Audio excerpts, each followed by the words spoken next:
আসসালামু আলাইকুম। আমি মোহাম্মদ রঘুনাথ মোল্লা। অনেকেই হয়তো দুই চারজন আমাকে চিনেন, এখানে যারা আছেন অনেকে ম্যাক্সিমামই হয়তো চিনেন না। তো প্রথমে একটু আমি আমার পরিচয়টা দিয়ে নিই। আমি হচ্ছে মোহাম্মদ রঘুনাথ মোল্লা। আমি আপনার আইটি ফিল্ডে আছি প্রায় 23 বছর ধরে। আমি প্রফেশনাল লাইফে কাজ করছি। এর মধ্যে আমার আহ, আপনার ছোটখাটো প্রাইভেট কোম্পানি ছিল। আপনার এরপরে আর্মি কম্পিউটার ক্লাবে ছিলাম 1 বছর ইনস্ট্রাক্টর হিসাবে। তারপর সিটি গ্রুপ, তীরের তেল আটা ময়দা সুজি, সেটা সফটওয়্যার ডিপার্টমেন্টে ছিলাম 6 বছর। তারপরে হচ্ছে আপনার বিটুপি গ্রুপ, এটাতে আমি ইনফ্রাস্ট্রাকচার, নেটওয়ার্ক ইনফ্রাস্ট্রাকচার, হ্যাঁ, এগুলো সব মিলিয়ে কাজ, ডেটা সেন্টার, এগুলোতে কাজ করেছি প্রায় 11 বছর। 9 বছর, সরি, 9 বছর। আর হচ্ছে আপনার এই 9 বছরের মধ্যে গভর্নমেন্টের বিদ্যুৎ সেক্টরে বিভিন্ন প্রজেক্টে আমি 2 বছর কাজ করেছি, যেগুলো নাকি স্মার্ট মিটারের বিভিন্ন প্রজেক্ট। সেগুলাতে প্রজেক্ট ম্যানেজার হিসেবে 2 বছর কাজ করেছি। তারপর আপনার ওইখান থেকে বিটুবি গ্রুপ থেকে আপনার হামিদ গ্রুপে, হামিম না, হামিদ, হামিদ গ্রুপ, প্রিয় প্রাঙ্গণ যে ব্র্যান্ডের একটা কোম্পানি আছে, সেটা হামিদ গ্রুপ, সেটাতে 1.5 বছর। তারপর হচ্ছে গ্রামীণ কমিউনিকেশনসে এবং গ্রামীণ ব্যাংক, এই দুটা মিলিয়ে গ্রামীণ ফ্যামিলিতে প্রায় 2.5 বছরের উপরে। তো এছাড়া আমি বিভিন্ন ট্রেনিং এর সাথে জড়িত আছি অনেক বছর ধরেই। কর্পোরেট ট্রেনিং, বিভিন্ন কম্পিউটার ট্রেনিং, বিভিন্ন বলতে আমি একটা কম্পিউটার ট্রেনিং সেন্টার, এটি কম্পিউটারে আমি ক্লাস নেই। এছাড়া কর্পোরেট ট্রেনিং বা নিজে ব্যক্তিগতভাবে বিভিন্ন ট্রেনিং এর আয়োজন করি বিভিন্ন সময়ে, এটা সময়ের উপর ডিপেন্ড করে আয়োজন করি। সেই ট্রেনিং আমি সেই ট্রেনিংগুলো করাই। আমার ট্রেনিংগুলো আমি মূলত মাইক্রোসফট রিলেটেড ট্রেনিংই করাই। আমি আমার সার্টিফিকেশন করেছি আমি সিসিএনএস, সিসিএনপি, সিসকো সার্টিফাইড ডাটা সেন্টারের উপরে।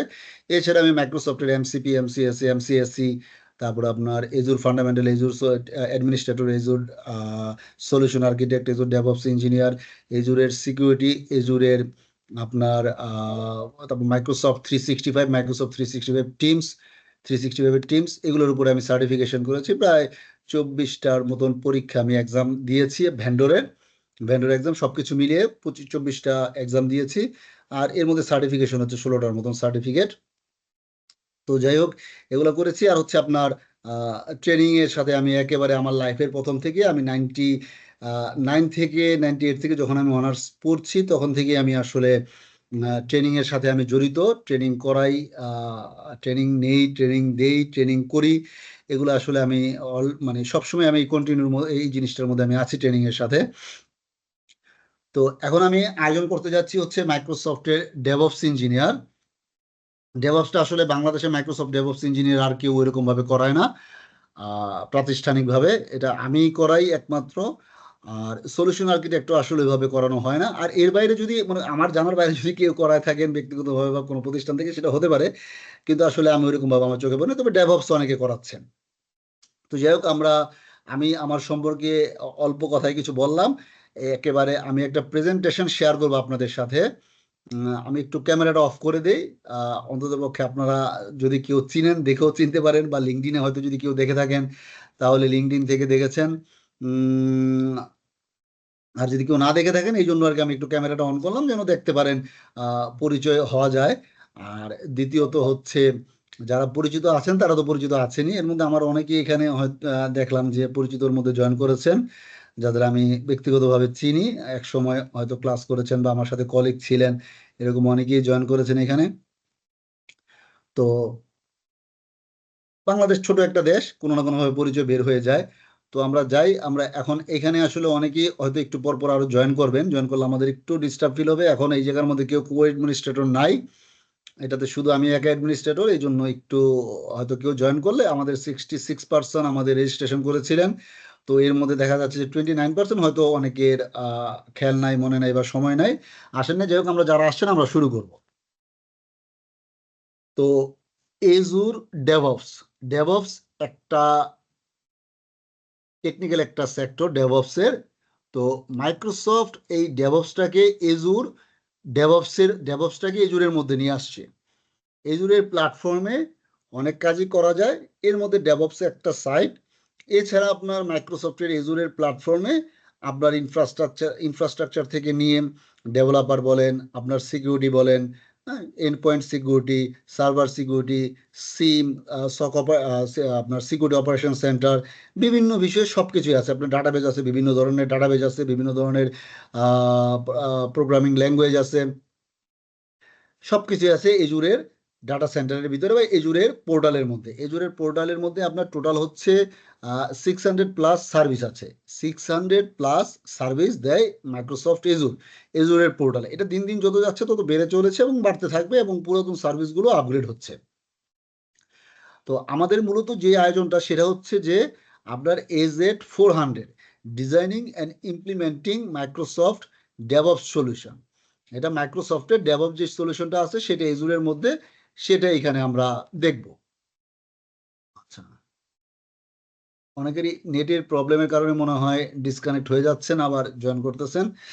তো যাই হোক, আমি এই জন্য বলেছিলাম যে শার্প 8টায় হলে, 8টা 5 মিনিট এদিক সেদিক হলে কোনো সমস্যা হয় না। তো যাই হোক, মাঝে মধ্যে হয়তো 2-1 জন ঢুকবেন, আমরা এটাকে একটু স্যাক্রিফাইস করে নিব। আর আমি এখন ক্যামেরাটা অফ করে দিচ্ছি, আমরা মূল ক্লাসে চলে যাই, মূল ওয়ার্কশপের মধ্যে আমরা চলে যাই। আমরা মূলত শিখব হচ্ছে designing and implement Microsoft DevOps solution. এই মাইক্রোসফট ডেভঅপসের সলিউশনটা আমরা শিখব, এই জায়গার মধ্যে ডিজাইন করব এবং ইমপ্লিমেন্ট করব।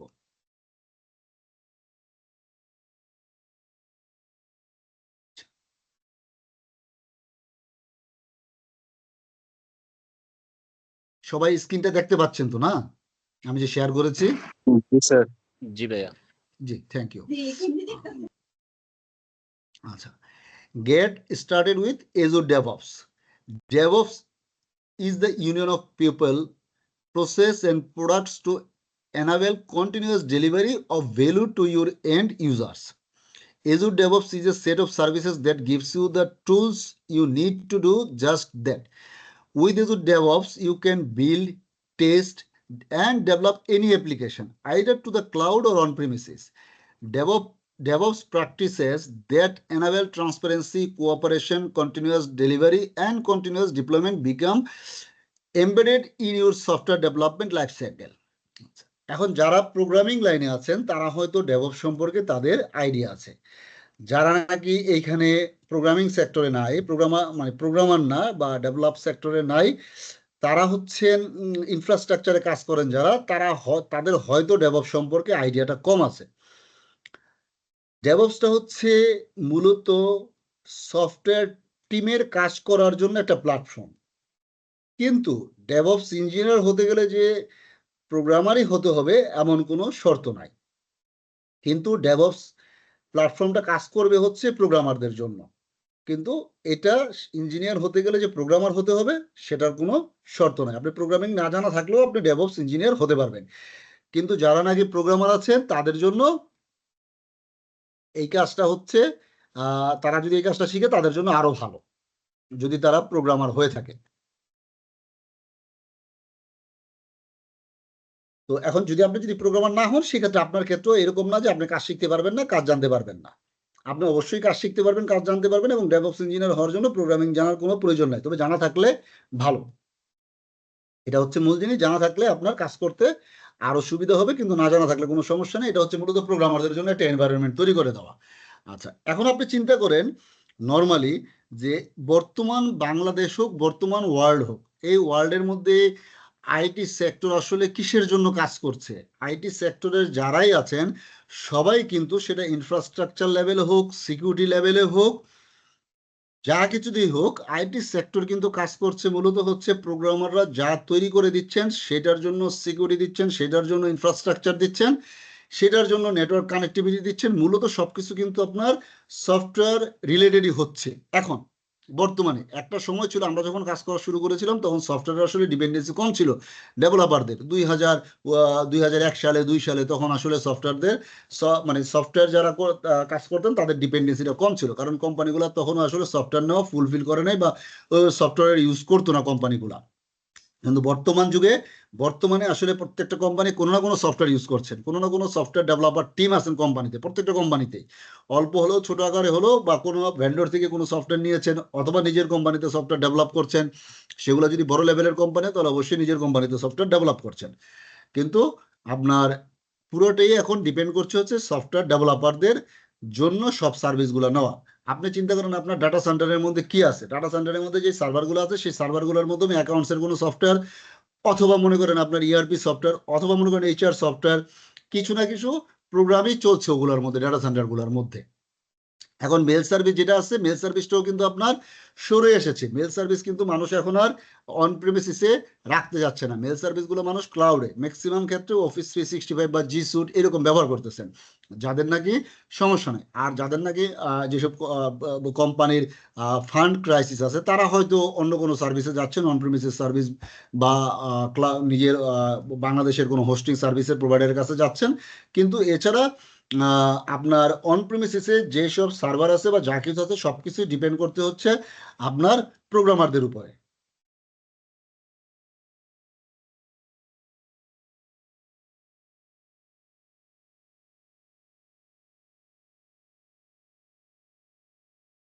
আচ্ছা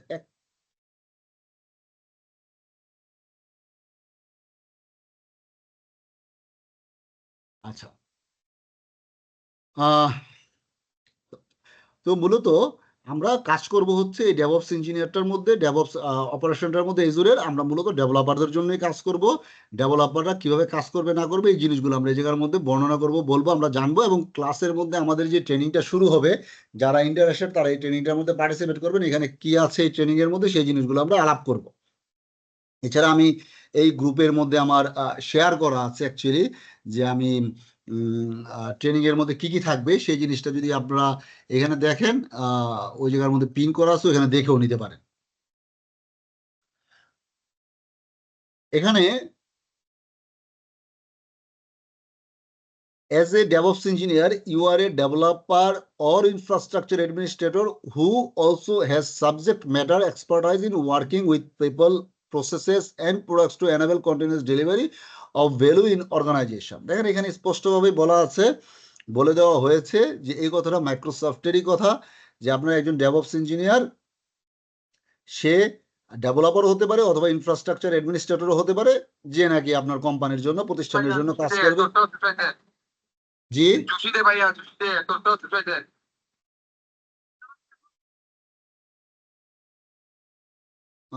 আমি বুঝলাম না কি বলেন, একটু যদি স্পষ্ট করে বলতেন।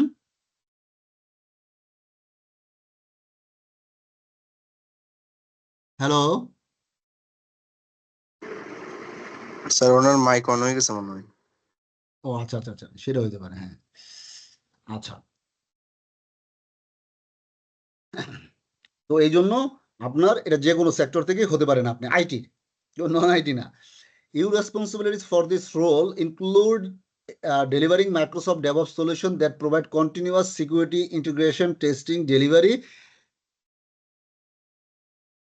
এটি এই জন্য আমি বলেছিলাম সবাই একটু খেয়াল রাখবেন, ঠিক 7-8টায় জয়েন করলে একটু সুবিধা হতো আর কি। আচ্ছা, ভাই তো আমাদের কোনো একজনকে কো-হোস্ট করা যায় না কিনা, যে কিনা অ্যাকসেপ্ট করে দিবে এগুলো?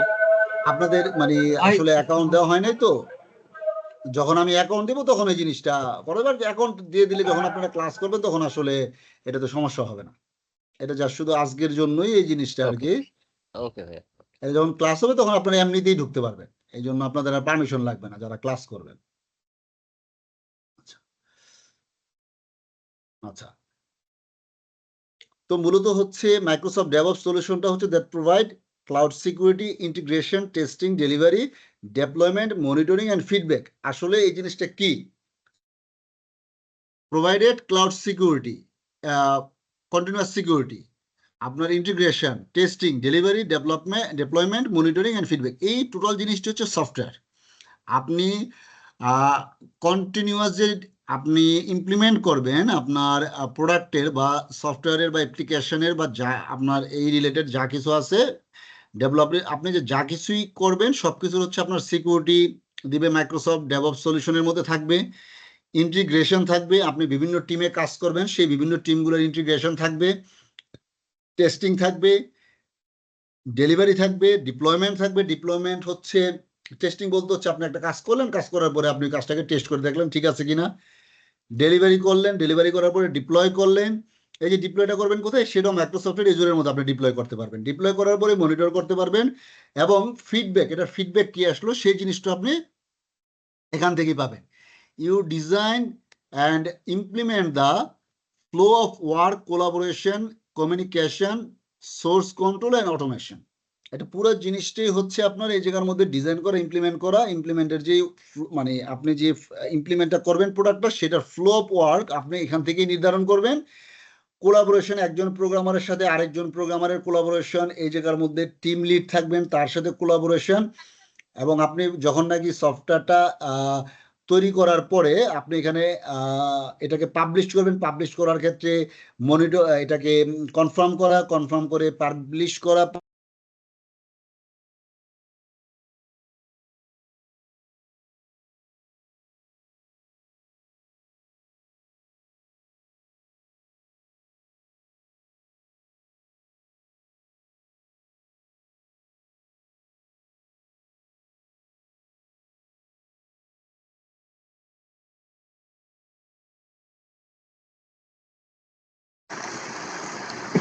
স্যার শোনা যাচ্ছে না।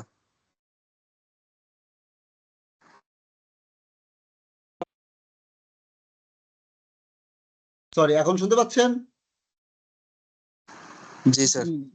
আচ্ছা, শোনা এজ এ যাচ্ছে। ডেভ আচ্ছা, এজ এ ডেভঅপস ইঞ্জিনিয়ার আপনি কাজ করবেন হচ্ছে cross functional team. Cross functional team বলতে হচ্ছে যে আপনার কোম্পানিতে যারা ডেভেলপার আছেন, যারা সাইট রিলায়েবিলিটি ইঞ্জিনিয়ার আছেন, এজুর অ্যাডমিনিস্ট্রেটর আছেন, সিকিউরিটি ইঞ্জিনিয়ার আছেন, আপনি তাদের সাথে কাজ করবেন। এই ক্যাটাগরির বা আরো যারা আছেন, ধরেন মনে করেন আপনার ডেভেলপার ছাড়াও অন্যান্য যারা আছেন, আপনি এন্ড ইউজারের সাথে আপনি কাজ করবেন। ডেভঅপস ইঞ্জিনিয়ার হলে আপনি এই ক্যাটাগরিগুলোর সাথে আপনি কাজ করবেন মূলত। এখন এটার জন্য এই জন্যই বললাম বারবার যে এটা যে আপনার শুধু প্রোগ্রামার হলেই হবে তা না, আপনি অ্যাডমিনিস্ট্রেটর হয়েও আপনি এই ট্রেনিংটা আপনি নিতে পারেন। এখন এই কোর্সের মধ্যে ধরেন এজুর, আপনি যেহেতু কাজটা হবে এজুর ক্লাউডে, এখন আপনার এজুর ক্লাউড সম্পর্কে কোনো ধারণা নাই, এজুর ক্লাউড সম্পর্কে আপনার ধারণা নাই, আপনি এজুর ক্লাউডে কাজ করেন নাই, সেই ক্ষেত্রে আমরা আপনাকে ফার্স্টে এজুর ক্লাউড সম্পর্কে আইডিয়া দিয়ে নিব, যেন আপনি এই প্ল্যাটফর্মে কাজ করতে আপনার সমস্যা না হয়। এই জন্য এজুর ক্লাউড সম্পর্কে একটা আইডিয়া দিয়ে নিব, দিয়ে তারপর আমরা কোর্সটা এজুর ডেভঅপসের আমরা ক্লাসটা চালু করব। তারপর হচ্ছে আমরা এছাড়া আমরা ক্লাউড সম্পর্কে আইডিয়া দিব এবং এজুর ক্লাউড সম্পর্কে। তারপর হচ্ছে আমরা ডেভঅপসের আমরা একটা ওভারভিউ দিব। এজুর ডেভঅপসটা কি সেটা সম্পর্কে একটা হচ্ছে ডেভঅপস, এজুর ডেভঅপসের একটা ওভারভিউ দিব, এই ডেভঅপসের একটা ওভারভিউ দিব। এছাড়া হচ্ছে যে ডেভঅপসটা কি জিনিস, এজুর ডেভঅপসটা কি সেটা আমরা এখানে আলোচনা করব। কি সার্ভিসেস, যেমন এজুর ডেভঅপসের মধ্যে আপনার বোর্ড আছে, তারপর হচ্ছে আপনার রিপোজ আছে বা রিপোজিটরি আছে, তারপর হচ্ছে আপনার পাইপলাইন আছে, টেস্ট প্ল্যান আছে, আর্টিক্রাফটস আছে, আর্টিফ্যাক্টস আছে, এগুলো সম্পর্কে আমরা আলোচনা করব। এই জায়গার মধ্যে আপনার এগুলো সবই হবে ওয়েব বেস সার্ভিস। এই ওয়েব বেস সার্ভিসের মধ্যে এজুর বোর্ডটা হচ্ছে মূলত যে আপনার প্ল্যান, তারপরে ট্রাক, মানে কাজের ট্রাক করা, প্ল্যান করা, তারপরে ডিসকাস করা, ওয়ার্কের ইন্টার ডেভেলপমেন্ট প্রসেস নিয়ে আপনার ডিসকাস করে এই বোর্ডের মধ্যে। এইখানে হচ্ছে আমরা এই কাজগুলো করব। এবং এজুর ডেভঅপসটা মূলত অ্যাজাইল মেথোডোলজির মাধ্যমে চলবে। অ্যাজাইল মেথোডোলজিটা আমরা এটা ক্লাসের মধ্যে আমরা শিখব, যে ওয়াটারফল মেথোডোলজি আছে, আপনার অ্যাজাইল মেথোডোলজি আছে, এরকম ইন্টারঅ্যাক্টিভ আছে। তা আমরা এই জিনিস এই জিনিসগুলো আমরা ক্লাসের মধ্যে এই জিনিসগুলো শিখবো, যে আসলে কোনটা কি আরো ডিটেলস আমরা জানবো। তো মূলত বোর্ডের মধ্যে হচ্ছে আপনার এই কাজগুলো হয়। আর রিপোজিটরির মধ্যে হচ্ছে যে আপনার আসলে রিপোজিটরি করা হয়, যেগুলোর মধ্যে নাকি আমাদের কোডিংগুলো থাকবে। পাইপলাইনের মাধ্যমে আমরা কাজ করবো, পাইপলাইন কি, হ্যাঁ, পাইপলাইনের টেস্ট প্ল্যান কি, এগুলো আমরা শিখবো সবকিছুই। Setting up Azure DevOps, creating an organisation and project. আমরা এজুর ডেভঅপসের মধ্যে আমাদের যেই অর্গানাইজেশন নিয়ে কাজ করবো, যে অর্গানাইজেশনের জন্য আমরা কাজ করবো, সেই অর্গানাইজেশন আমরা ক্রিয়েট করবো এজুর ডেভঅপসের মধ্যে, এবং আমরা প্রজেক্ট তৈরি করবো। যেই প্রজেক্টে আমরা আমাদের অফিসের মধ্যে আমাদের একাধিক প্রজেক্ট থাকতে পারে, সেই প্রজেক্ট নিয়ে আমরা যখন আমরা এক একটা প্রজেক্ট নিয়ে কাজ করব, আমরা এক একটা প্রজেক্টের এক এক রকমের নামকরণ করব। সেই নামকরণের উপর ভিত্তি করে একটা অর্গানাইজেশনের ভিতরে বিভিন্ন প্রজেক্টের নামকরণ করে আমরা ওগুলোর মধ্যে কাজ করব। সেই জিনিসগুলো আমরা দেখব। Navigating the এজুর DevOps portal, এজুর DevOps পোর্টালের মধ্যে আমরা অর্গানাইজেশন ক্রিয়েট করে প্রজেক্টের ভিতরে যাওয়ার পরে আমরা ওই এজুর ডেভঅপস পোর্টালের ভিতরে আসলে কি কি কাজ করা যাবে, কি কি অপশন আছে, কি কি ফাংশনালিটি আছে, সেই জিনিসগুলো আমরা দেখব। তারপর হচ্ছে আপনার version control with Azure রিপোজ।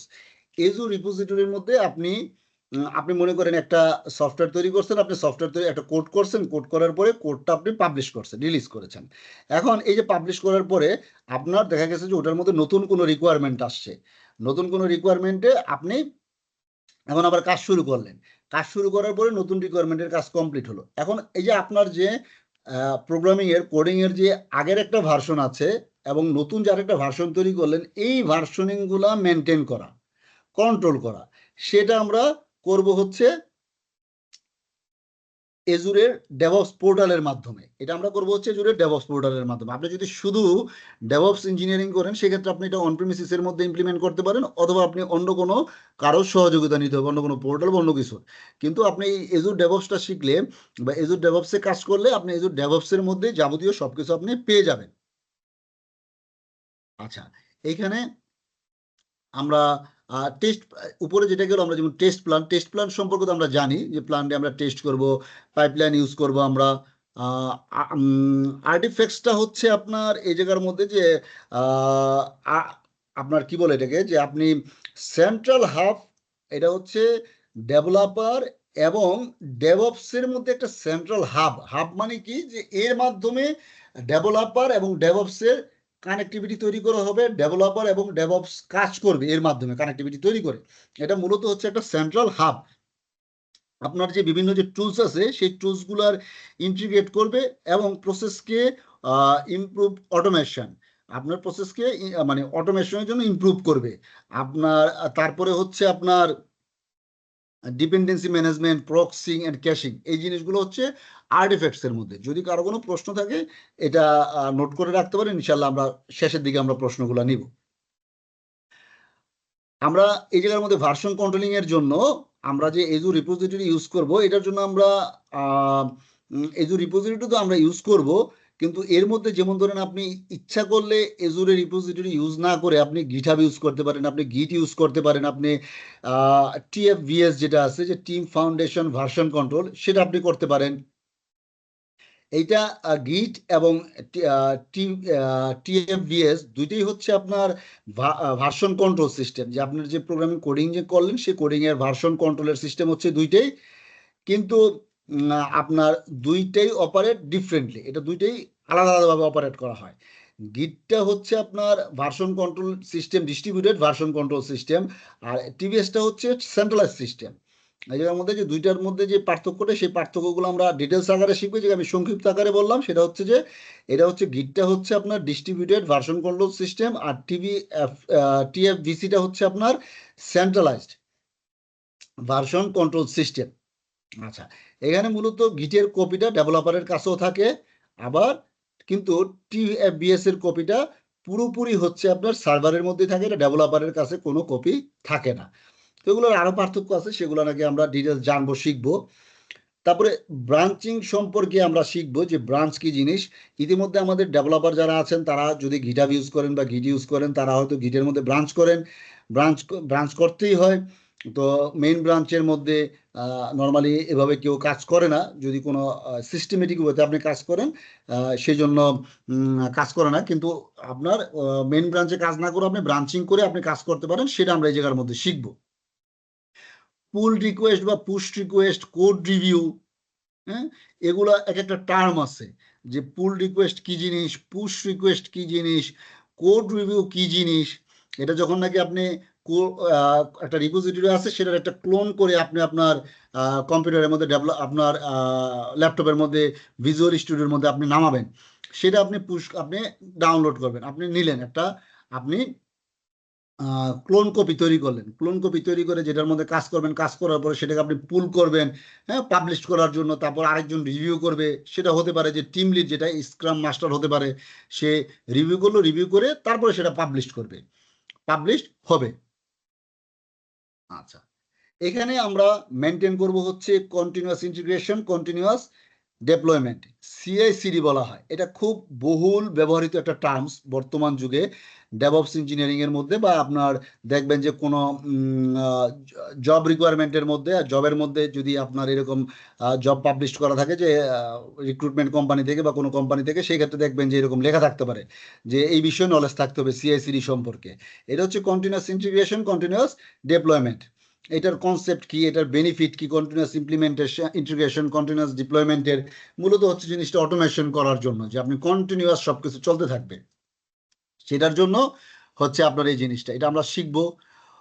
YML versus classic pipeline. এই যে পাইপলাইন যে আছে, যেটার মধ্যে ওয়াইএমএল পাইপলাইনটা কি আর ক্লাসিক পাইপলাইনটা কি, এই দুইটা সম্পর্কে আমরা জানবো এই জায়গার মধ্যে। মূলত মাইক্রোসফটের এই যে ডেভঅপসের প্ল্যাটফর্মটা হচ্ছে ওয়েব প্ল্যাটফর্ম, এটা হচ্ছে একটা ম্যানেজড প্ল্যাটফর্ম। হ্যাঁ, এটা হচ্ছে একটা ম্যানেজড প্ল্যাটফর্ম। তো এটা সম্পর্কে আমরা ডিটেলস এই জায়গার মধ্যে আমরা ক্লাসের মধ্যে, যখন আমরা, যদি আপনারা যারা যারা ইন্টারেস্ট ফিল করেন, যারা যারা এডমিট হন, তাদের আমরা এই জিনিসগুলো শিখবো। আচ্ছা, building a CI pipeline, creating a build pipeline, integrating with GitHub and Azure repos. আমরা পাইপলাইন তৈরি করব, পাইপলাইন তৈরি করে আমরা এজুরের রিপোজিটরি আছে, অথবা গিটহাব যদি কেউ ইউজ করে যে না আমি এজুরের রিপোজিটরি ইউজ করবো না, আমি গিটহাব, আমি ক্রস প্ল্যাটফর্ম ইউজ করবো, আমি গিটহাব অথবা গিট, আমি এই ধরনের অন্যান্য আরও রিপোজিটরি রাখার অপশন আছে, সে জায়গায় আমি আমার রিপোজিটরিগুলো রাখবো। সেটার সাথে আমি কিভাবে আসলে কানেক্টেড হবো, সেটার জন্য হচ্ছে আপনার সিআই পাইপলাইন যেটা, সেটা তো সেটা আমরা ব্যবহার করব, সেটা আমরা তৈরি করব, তৈরি করে আমরা কাজ করব হচ্ছে এটাকেই বলা হয়েছে যে integrating with GitHub or এজুর repository, এজুর অথবা গিটহাব রিপোজিটরির সাথে কাজ করবে। ক্রিয়েটিং এ সিডি মানে কন্টিনিউয়াস ডিপ্লয়মেন্ট পাইপলাইন, রিলিজ পাইপলাইনস। আমরা যখন নাকি ডিপ্লয় করব একটা জিনিস, আমরা তৈরি করেছি, তৈরি করার পরে আমরা রিপোজিটরিতে রেখেছি, আমরা তৈরি করেছি, তৈরি করার পরে আমরা ওইটাকে পাবলিশ করব অথবা ডিপ্লয় করব, সেই জিনিসটা আমরা সিডি পাইপলাইন বলে। সিডি পাইপলাইনের মাধ্যমে আমরা ডিপ্লয় করব। এই ডিপ্লয়মেন্টের স্ট্র্যাটেজি আছে ব্লু গ্রিন, হ্যাঁ, তারপর হচ্ছে আপনার ক্যানারি, এরকম আপনার কিছু ডিপ্লয়মেন্ট স্ট্র্যাটেজি আছে। এইটা হচ্ছে ব্লু গ্রিনটা, আমি একটা আইডিয়া দিই যে ব্লু গ্রিনটা হচ্ছে এমন একটা ডিপ্লয়মেন্ট পলিসি যেটার মধ্যে নাকি আপনার ফিচারগুলা মানে কোনো ডাউন হবে না, উইদাউট এনি ডাউন টাইম। আপনার অ্যাপ্লিকেশনটা মানে নতুন যে কোড আপনি তৈরি করেছে সেটা আপ হবে কোনো প্রকারের কোনো ডাউন টাইম ছাড়া, ব্লু গ্রিনটা। আর এই জায়গার মধ্যে যেটা নাকি আছে আপনার হচ্ছে, ধরেন মনে করেন আপনি ব্লু গ্রিন সিলেক্ট করলেন না, আপনি সিলেক্ট করলেন হচ্ছে ক্যানারি ডিপ্লয়মেন্ট আপনি সিলেক্ট করলেন, সেই ক্ষেত্রে আপনার কি হবে যে এইটা যদি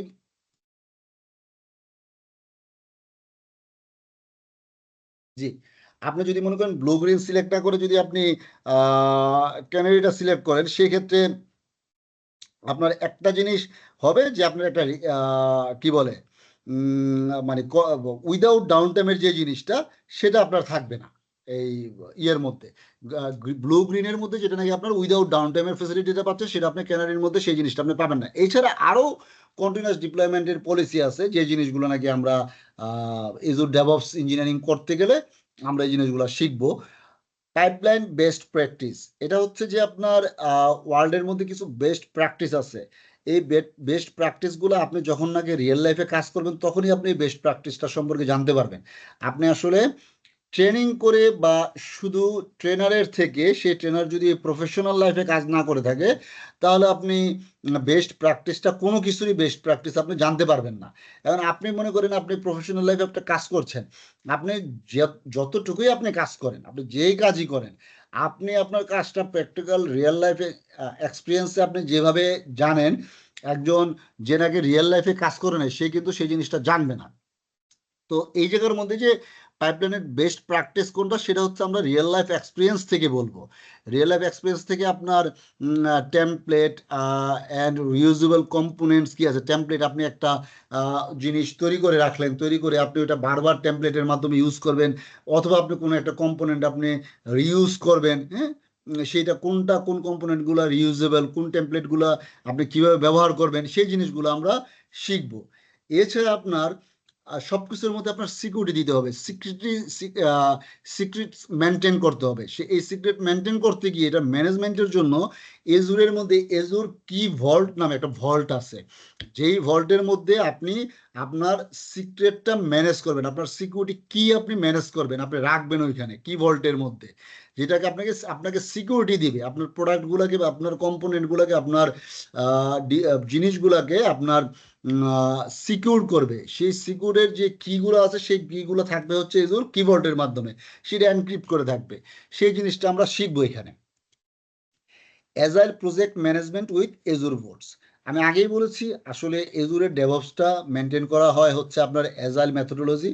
আমরা এটা সেখানে শিখবো যে অ্যাজাইল প্রজেক্ট ম্যানেজমেন্ট উইথ এজুর বোর্ডের মাধ্যমে ওয়ার্ক আইটেম কি, ব্যাকলগ কি, স্প্রিন্ট কি, স্ক্রাম কি, স্ক্রাম মাস্টার কি, এই আরো টার্ম আছে এই জায়গার মধ্যে, সংক্ষিপ্ত আকারে এই জায়গায় দেওয়া হয়েছে। এই জিনিসগুলো আমরা শিখবো হচ্ছে অ্যাজাইল মেথোডোলজির মাধ্যমে। তারপর হচ্ছে ড্যাশবোর্ড এবং রিপোর্টিং, কিভাবে ড্যাশবোর্ড মেনটেন করবেন, কিভাবে রিপোর্টিং করবেন, সেই জিনিসগুলো আমরা শিখবো। Code quality and testing, static code analysis, unit test, আপনার unit testing and test plan, code coverage and test report, হ্যাঁ, এই জিনিসগুলো আমরা দেখবো এই জায়গার মধ্যে। তারপর হচ্ছে managing packages with এজুর artefacts, creating and consuming feeds. তারপরে হচ্ছে আপনার আসলে আপনি এখন আপনার একটা জানা, ধরেন আমি কিছু কিছু সম্পর্কে আমি বলে যাচ্ছি যে এই জায়গার মধ্যে আপনার বোর্ডটা কি সেটা তো আমি আগেই বলছি। আর এই জায়গার মধ্যে হচ্ছে ধরেন ফিড, এজুর ডেভঅপসের ফিড। এই জায়গার মধ্যে আপনি কাজ করতে গেলে আপনার লাইব্রেরি থাকতে পারে, হ্যাঁ, আপনার বিভিন্ন মডিউল থাকতে পারে, লাইব্রেরির মধ্যে বিভিন্ন আপনার ডকুমেন্ট থাকতে পারে, আপনার মডিউল থাকতে পারে, বা অন্যান্য আর্টিফ্যাক্টস থাকতে পারে, যেগুলো নাকি মেনটেন করার জন্য, ম্যানেজ করার জন্য, আপনার প্যাকেজগুলোকে শেয়ার করার জন্য, এটার জন্য আপনার ফিডটা এজুর ডেভঅপসের ফিডস ইউজ হয়।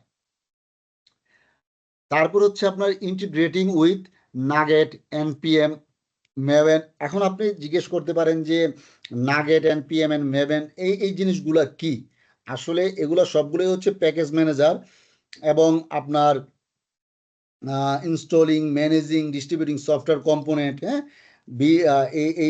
এই যে জিনিসগুলো আসলে লাইব্রেরিজ, এগুলো বিল করার জন্য, মূলত এই অটোমেট করার জন্য আপনার নাগেট, এনপিএম অথবা মাভেন এগুলা ইউজ করা হয়। They are used in different ecosystem.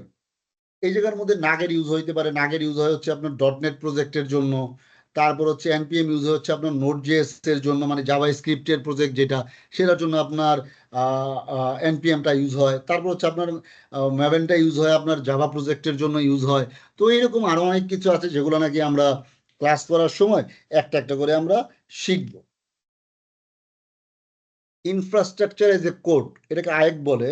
তো এই ইনফ্রাস্ট্রাকচারে যে কোডের মধ্যে ইউজিং এআরএম টেমপ্লেটস, তারপর হচ্ছে আপনার বাইসেপ অর টেরাফর্ম, এইখানে আপনার যেই বেস্ট ডিমান্ড আছে টুলের, যেই ডিমান্ড সহ যে টুলসগুলো আছে বিভিন্ন স্পেসিফিক নিডের জন্য, আপনি যেই কাজটা করবেন সেই কাজের জন্য স্পেসিফিক নিডের জন্য যেই সব টুল ইউজ করা হয়, হ্যাঁ, প্রজেক্টের কমপ্লেক্সিটি, তারপরে টিম অ্যান্ড এক্সপার্টাইজ, তারপর হচ্ছে আপনার মাল্টি ক্লাউড সাপোর্ট, এই সবের জন্য যে আপনার বেস্ট টুলস ইউজ করা হয়, সেই টুলসগুলোই হচ্ছে আপনার ধরেন কি বলে বাইসেপ, তারপরে হচ্ছে আপনার টেরাফর্ম, হ্যাঁ, এআরএম টেমপ্লেটস, এগুলা।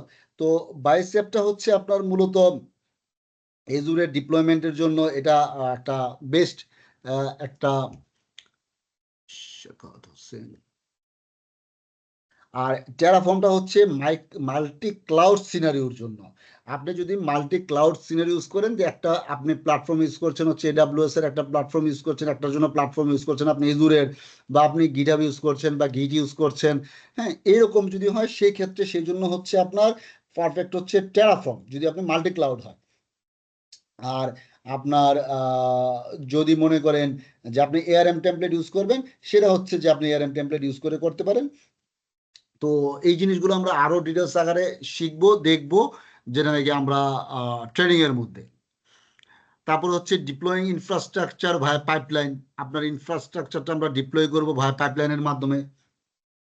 সিকিউরিটি এন্ড কমপ্লায়েন্স, ডেভঅপসের যেই আমরা ডেভঅপসের যে টুলসগুলো আছে বা যেই ডেভঅপসের মধ্যে যা যা আমরা রাখছি, যা যা ব্যবহার করছি, সেগুলোর আমরা সিকিউরিটি আমরা দিব, কমপ্লায়েন্স মেনটেন করব, আমরা রোল বেস অ্যাক্সেস কন্ট্রোল দিব।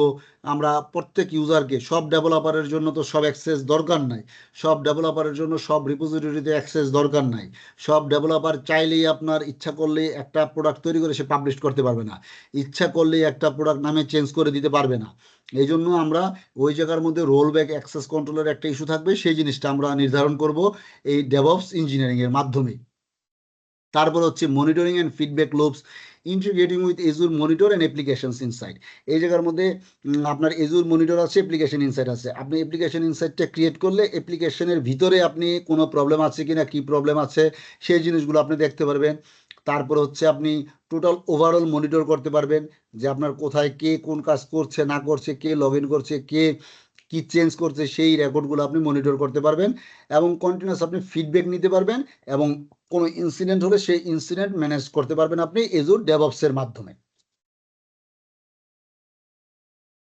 Real world scenario on hands on, এখানে আমরা বিল্ড করব যে কোনো প্রোগ্রাম, আমরা বিল্ড করে সেটাকে আমরা টেস্ট করে আমরা ডিপ্লয় করব এবং মনিটর করব আমরা এজুর ডেভঅপসের মধ্যে। এটা হচ্ছে এন্ড টু এন্ড ডেভঅপসের একটা প্রজেক্ট হবে লাস্টের দিকে, সেই প্রজেক্টের মধ্যে আমরা এই জিনিসগুলো দেখব।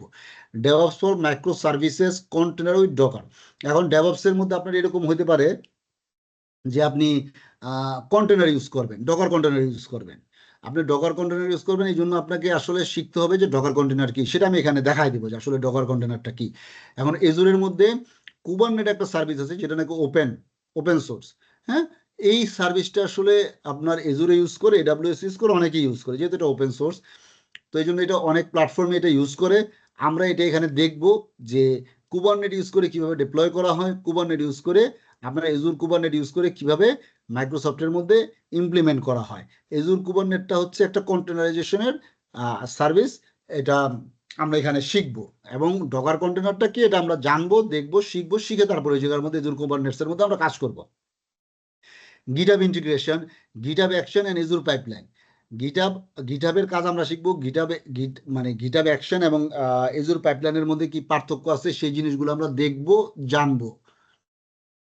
আমরা দুইটা নিয়ে কাজ করবো, আমরা গিটহাবেও কাজ করব, আমরা এজুর পাইপলাইনের মাধ্যমে কাজ করব। গিটহাবের অ্যাডভান্স যে সিকিউরিটিগুলো আছে সেই সিকিউরিটিগুলো সম্পর্কে আমরা জানবো। আচ্ছা, এখন এই জায়গার মধ্যে আমি এই স্লাইডটা আপনাদের সাথে শেয়ার করে দিব। আপনারা যারা পার্টিসিপেট করছেন, এটা পার্টিসিপেটর দেখে আমি এটা শেয়ার করে দিব। সফটওয়্যার ডেভেলপমেন্ট প্রসেসটা আসলে কি? The software development process also known as the software development life cycle. যারা নাকি প্রোগ্রামার আছেন তারা অনেকেই হয়তো এই জিনিসটা জানেন। Is a structured approach use to create, test and maintain software application. It typically involves several stages, including planning, design, coding, testing, deployment, and ongoing maintenance. The SDLC ensures the software meets user needs and functions are as expected. এখন দেখেন আসলে এই জিনিসগুলো কি করা হচ্ছে না, planning কি করা হচ্ছে না, ডিজাইন কি করা হচ্ছে না, কোড কি করা হচ্ছে না, টেস্টিং কি করা হচ্ছে না, ডিপ্লয় কি করা হচ্ছে না? 100%, না হলে একটা সফটওয়্যার তৈরি হচ্ছে না। এগুলো সব হচ্ছে, আপনি প্ল্যানিং ছাড়া, ডিজাইন ছাড়া, কোড ছাড়া কি হয়? এগুলো তো সবই পার্ট, সব হচ্ছে। কিন্তু ঘটনা হচ্ছে কি, এখন দেখবেন যে বাংলাদেশ মার্কেটে, এটা ওয়ার্ল্ড মার্কেটে অনেক আগেই 2020, 19, 21 এগুলোর দিকে আপনার ডিমান্ড শুরু হয়ে গেছে। এবং আমার 2020 সালে 21 সালের স্টুডেন্ট, উনি মালয়েশিয়াতে জব করেন ডেভঅপসের উপরে। হ্যাঁ, 2021 সাল 20 সাল থেকে উনি জব করেন মালয়েশিয়াতে। তো এখন এই জিনিসটা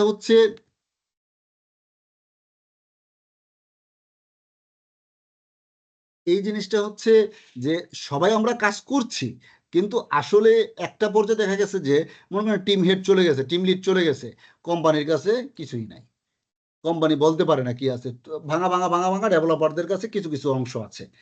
তো এই যে জিনিসগুলা আপনার, বা ধরেন চলে গেছে, মারা গেছে, কোম্পানির সাথে কোনো প্রবলেম হয়েছে, তো কোম্পানির প্রয়োজনে এখন এই জিনিসগুলো ডেভেলপ করতে হবে, কোম্পানির ডেভঅপস সিস্টেম ডেভেলপ করতে হবে, কোম্পানির রিপোজিটরি সিস্টেম করতে হবে। কারণ প্রোডাক্ট যাতে কোম্পানির জিনিস যাতে কোম্পানির কাছেই থাকে, বাইরে কোথাও যেন না যায়। আপনার অবশ্যই এগ্রিমেন্টের মধ্যে বা ইয়ের মধ্যে থাকে যে আপনার কোম্পানির প্রপার্টি সেটা যে কোনো কিছু হোক, একটা হার্ডওয়্যার হোক অথবা একটা সফট জিনিস হোক, সফটওয়্যার হোক, যা কিছুই হোক, আপনি কোনো কিছুই আপনি কোম্পানির বাইরে দিতে পারবেন না বা সেল করতে পারবেন না। তো কোম্পানির এই জিনিসগুলো সিকিউর করার জন্যই কিন্তু কোম্পানির এখন আপনার ডেভঅপসটা দরকার। এবং কোম্পানিগুলো যেহেতু এখন সফটওয়্যার ডিপেন্ডেন্ট হয়ে যাচ্ছে বা হয়ে গিয়েছে বা হয়ে যাচ্ছে, তো সেই জন্য আপনার এই জিনিস কোম্পানিগুলোর দরকার। এবং সবগুলো সার্কুলারের মধ্যে আপনার ডেভঅপসের একটা পার্ট চলে আসতেছে, দেখবেন যে সেটা কোম্পানি ডিপার্টমেন্ট হেড চাক আর সফটওয়্যার ইঞ্জিনিয়ার চাক, দেখবেন যে ডেভঅপসের একটা পার্ট চলে আসে। আচ্ছা, here is a more detailed breakdown of the SDLC. এক নম্বর হচ্ছে planning and requirement gathering. The initial phase involves understanding the project goals, scope, and requirements. It includes identifying stakeholders, defining project boundaries, and gathering information about the desired features and functionality. এটা হচ্ছে আপনার planning and requirement gathering এর ক্ষেত্রে software development life সাইকেলের মধ্যে design করতে হবে। এরপরে in this stage the software architecture, user interface UI, and user experience আর ডিজাইন, মানে ইউআই ইউএক্স ডিজাইন যেটা আছে এটা আপনারা জানেন যে ইউআই ইউএক্স ডিজাইনারদের অনেক ডিমান্ড একটা সময়। হ্যাঁ, অনেক লোক নেওয়া হয়েছে, অনেক লোক চাওয়া হচ্ছে, পাওয়া যায় না প্রয়োজনে, কাজের সময় কাজের লোক পাওয়া যায় না, জানা লোক পাওয়া যায় না, অনেকের অনেক সার্টিফিকেশন আছে, অনেকের অনেক ট্রেনিং আছে, কিন্তু আসলে কাজের সমস্যা। তো এই জিনিসটা আসলে অনেকে অনেক ক্ষেত্রে সমস্যার সম্মুখীন হন। This involves creating blueprints and specification for the software. Blueprint কি? যেমন ধরেন আপনার মোটরসাইকেল বেরোচ্ছে ভার্সন 2, ভার্সন 3, ভার্সন 4, সরি। তো এই যে জিনিসগুলো বা বিভিন্ন ব্র্যান্ডের বিভিন্ন মোটরসাইকেল বের হয়, গাড়ি বের হয়, দেখবেন যে একটা মোটরসাইকেলের মধ্যে আপনার যে লোগোটা বা একটা যে স্টিকার লাগানো থাকে, আপনি দেখবেন যে এক সুতো এদিক সেদিক থাকে না। ওর যে নামটা যে লেখা থাকে যে ভার্সন 3 লেখাটা আছে, এই ভার্সন 3টা দেখবেন যে প্রত্যেকটা মোটর সাইকেলে এক জায়গার মধ্যে, কোথাও আলাদা নাই, এক সুতে দিক সেদিক না, যেটা নাকি অরিজিনাল একেবারে কোম্পানি থেকে বের হয়ে এসেছে। এরকম প্রোডাক্টের ক্ষেত্রে আপনি দেখবেন, বিভিন্ন প্রোডাক্টের ক্ষেত্রে যেগুলো নাকি অরিজিনাল ব্র্যান্ডের প্রোডাক্ট, সেই ক্ষেত্রে দেখবেন যে এক সুতে দিক সেদিক হবে না। প্রোডাক্টের মাপের বা প্রোডাক্টের সাইজের বা প্রোডাক্টের একটা হলোগ্রাম স্টিকার যদি থাকে, সেটাও এদিক সেদিক হবে না। তো এই যে এটা যে নির্ধারণ করা হয় একটা প্রোডাক্টের, সেটা হচ্ছে ব্লুপ্রিন্টের মাধ্যমে এই প্রোডাক্টটাকে বিভিন্নভাবে, এই প্রোডাক্ট বিভিন্নভাবে না, এই প্রোডাক্টটাকে তৈরি করা হয়, বাকি কপি মানে ওই ব্লুপ্রিন্ট কপি থেকে বাকি কপিগুলো নির্ধারণ করা হয়। তো এই সফটওয়্যারের ক্ষেত্রেও সেম জিনিসটাই, যে আপনার this involves creating blueprints and specifications for the software development, মানে coding. The code is written and implemented based on the design specifications. আপনার ডিজাইন স্পেসিফিকেশনে যা ছিল সেটার উপরে ডিপেন্ড করে আপনার কোডটা আপনি লিখবেন, প্রোগ্রামার কোডটা লিখবে এবং এটা ইমপ্লিমেন্ট করবে। This phase May involve different programming languages and frameworks. এখানে আপনি এটার কোনো তো নির্দিষ্ট নাই, এটা আপনার কোম্পানির চাহিদা অনুযায়ী, কোম্পানির টিমের বা টিম লিডারের ডিসিশন অনুযায়ী আপনি ডিসিশন নেবেন যে আপনি আসলে কোন প্রোগ্রামিং ল্যাঙ্গুয়েজে কাজ করবেন, কোন ফ্রেমওয়ার্কে কাজ করবেন। এটা টোটালি একটা ম্যানেজমেন্টের ডিসিশন, ম্যানেজারিয়াল ডিসিশন। আপনি তো জয়েন করেন, আপনি সার্কুলার দেখে যে জায়গার মধ্যে ডটনেট চাচ্ছে নাকি জাভা চাচ্ছে নাকি অ্যাপেক্স চাচ্ছে, সেটার উপরে ডিপেন্ড করে। অথবা ডাটাবেস অ্যাডমিনিস্ট্রেটর চাচ্ছে, ডিবিএ চাচ্ছে কি ওরাকলের উপরে নাকি কসমস ডিবির উপরে নাকি আপনার এসকিউএল এর উপরে, কিছুর উপরে ডিবিএ চাচ্ছে, সেটা কম, মানে ওটা সার্কুলার দেখে আপনি জয়েন করেন। কিন্তু যখন নাকি সফটওয়্যারটা তৈরি করা হয়, তখন একটা ডিসিশন থাকে যে আসলে প্রোগ্রামিং ল্যাঙ্গুয়েজটা কি হবে এবং ফ্রেমওয়ার্কটা কি হবে। Testing, rigorous testing is conducted to identify and fix bugs and ensure the software meets the defined requirement and quality standards. এখানে বারবার বলতেছি যে অন্য যারা নাকি ইনফ্রাস্ট্রাকচার থেকে আসছেন তাদের কিন্তু টেনশনের কোনো কারণ নাই। মালয়েশিয়াতে ছিলাম, খুব জব করে ভাই। আচ্ছা আচ্ছা, আপনি মালয়েশিয়াতে ছিলেন, ও গুড। তো ওই জায়গার মধ্যে দেখবেন যে এটা মানে এখন শুধু মালয়েশিয়াতে না, বাংলাদেশেরও বিভিন্ন সার্কুলারে দেখবেন যে আপনার ডেভঅপসের চাহিদা অনেক, ডেভঅপস ইঞ্জিনিয়ারের। আচ্ছা, আপনি কাজ জানা থাকলে সবকিছুরই চাহিদা আছে, তবে তারপরেও আপনার বলেন স্যালারি বলেন ডিমান্ড বলেন, এগুলোর তারতম্য আছে। হ্যাঁ, সব জিনিসের সব, আপনি বাংলায় অনার্স মাস্টার্স করেন, ইতিহাসে অনার্স মাস্টার্সে ফার্স্ট ক্লাস ফার্স্ট অন, অবশ্যই আপনার ডিমান্ড আছে, কিন্তু তারপরেও পার্থক্য আছে। তারপরেও পার্থক্য আছে যে আপনার একটা সামাজিক রেসপেক্ট, আপনি ইঞ্জিনিয়ারকে যতটুকু রেসপেক্ট দিবেন, হ্যাঁ, বা আর্কিটেক্টকে যতটুকু রেসপেক্ট দিবেন, এবং সেটা যদি আপনার হয়, ধরেন মনে করেন আপনি একজন ডাক্তারকে যেভাবে রেসপেক্ট দিবেন, পার্থক্য হয়ে যায় কিন্তু যত যাই কিছু আমরা বলি। আচ্ছা, তো টেস্টিংটা হচ্ছে যে আপনার টেস্টিং এর মধ্যে হচ্ছে বাগ আসলে সেই বাগগুলো ফিক্স করা হবে, মানে কোনো যদি প্রবলেম আসে সেটা ফিক্স করবে, এবং এগুলো কিন্তু ডেভঅপস এর মাধ্যমেও নির্ধারণ করা হবে সফটওয়্যারের রিকোয়ারমেন্ট অনুযায়ী, সেটা আবার স্ট্যান্ডার্ড করা হবে, কোয়ালিটি স্ট্যান্ডার্ড অনুযায়ী আপনার ঠিক করা হবে। Deployment, the software is made available two users, এটা মূলত সফটওয়্যারটা তো তৈরি করা ইউজারের জন্যই, সেটা ব্যাংকের সফটওয়্যার হোক, ধরেন ব্যাংক একটা ইন্টারনাল সফটওয়্যার ইউজ করে তাদের হিসাব নিকাশের জন্য, কিন্তু আমাদের ইউজারদের জন্য তো একটা সফটওয়্যারের একটা পোর্শন দেয়, তাই না? তো এটা হচ্ছে মূলত সবকিছু হচ্ছে, এবং ব্যাংকে যারা নাকি ইন্টারনাল যারা চাকরি করতেছে, জব করতেছেন, তারাও কিন্তু আপনার ইউজারই, সবাই ইউজার আসলে সফটওয়্যারে, শুধু শুধু যারা ডেভেলপ করতেছে তারাও কোনো না কোনো ক্ষেত্রে আবার ওই সফটওয়্যারটাকে ইউজ করতেছেন। Often through a server or platform, এটা হচ্ছে সফটওয়্যারটা ডেভেলপ করার পরে ডিপ্লয় করা হয় কোনো সার্ভার অথবা প্ল্যাটফর্মের মধ্যে, এবং ইউজারদের ব্যবহার করার জন্য।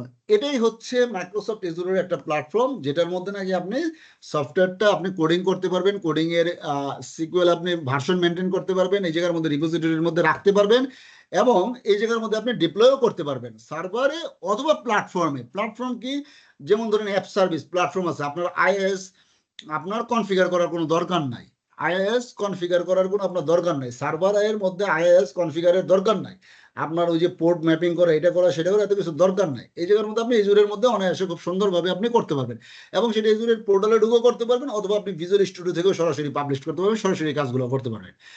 These may involve installing the software on end-user devices or configuring servers.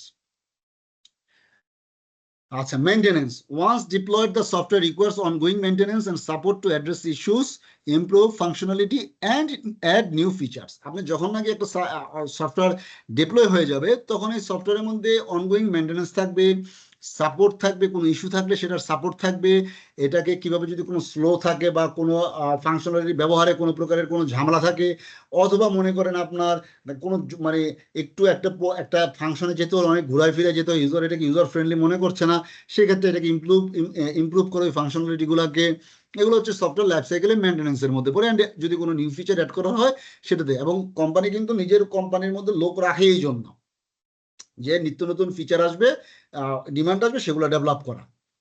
তো এখন এই যে আমরা যে এই সফটওয়্যারের লাইফ সাইকেলটা দেখলাম, এই সফটওয়্যারের লাইফ সাইকেলটা আসলে আপনার ডিফারেন্ট মডেলের মাধ্যমে এটাকে মেনটেন করা হয়, সফটওয়্যার ডেভেলপমেন্ট লাইফ সাইকেলটাকে ডিফারেন্ট মডেলসের মাধ্যমে এটাকে মেনটেন করা হয়। এই মডেলসগুলো কি, এগুলো হচ্ছে ডেভঅপস এর মধ্যে এই মডেলগুলো ইউজ করা হয়।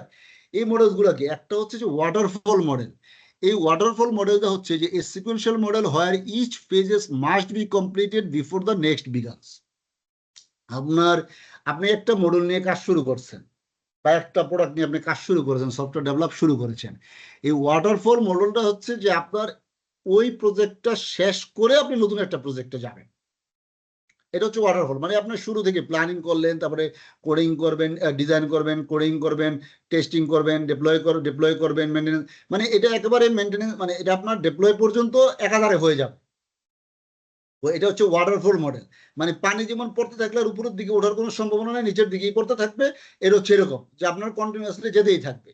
এটা হচ্ছে একেবারে সব শেষ হয়ে যাবে ডিপ্লয় করার পরে, তারপর এটা প্রবলেম যা কিছু আছে ধরা পড়বে।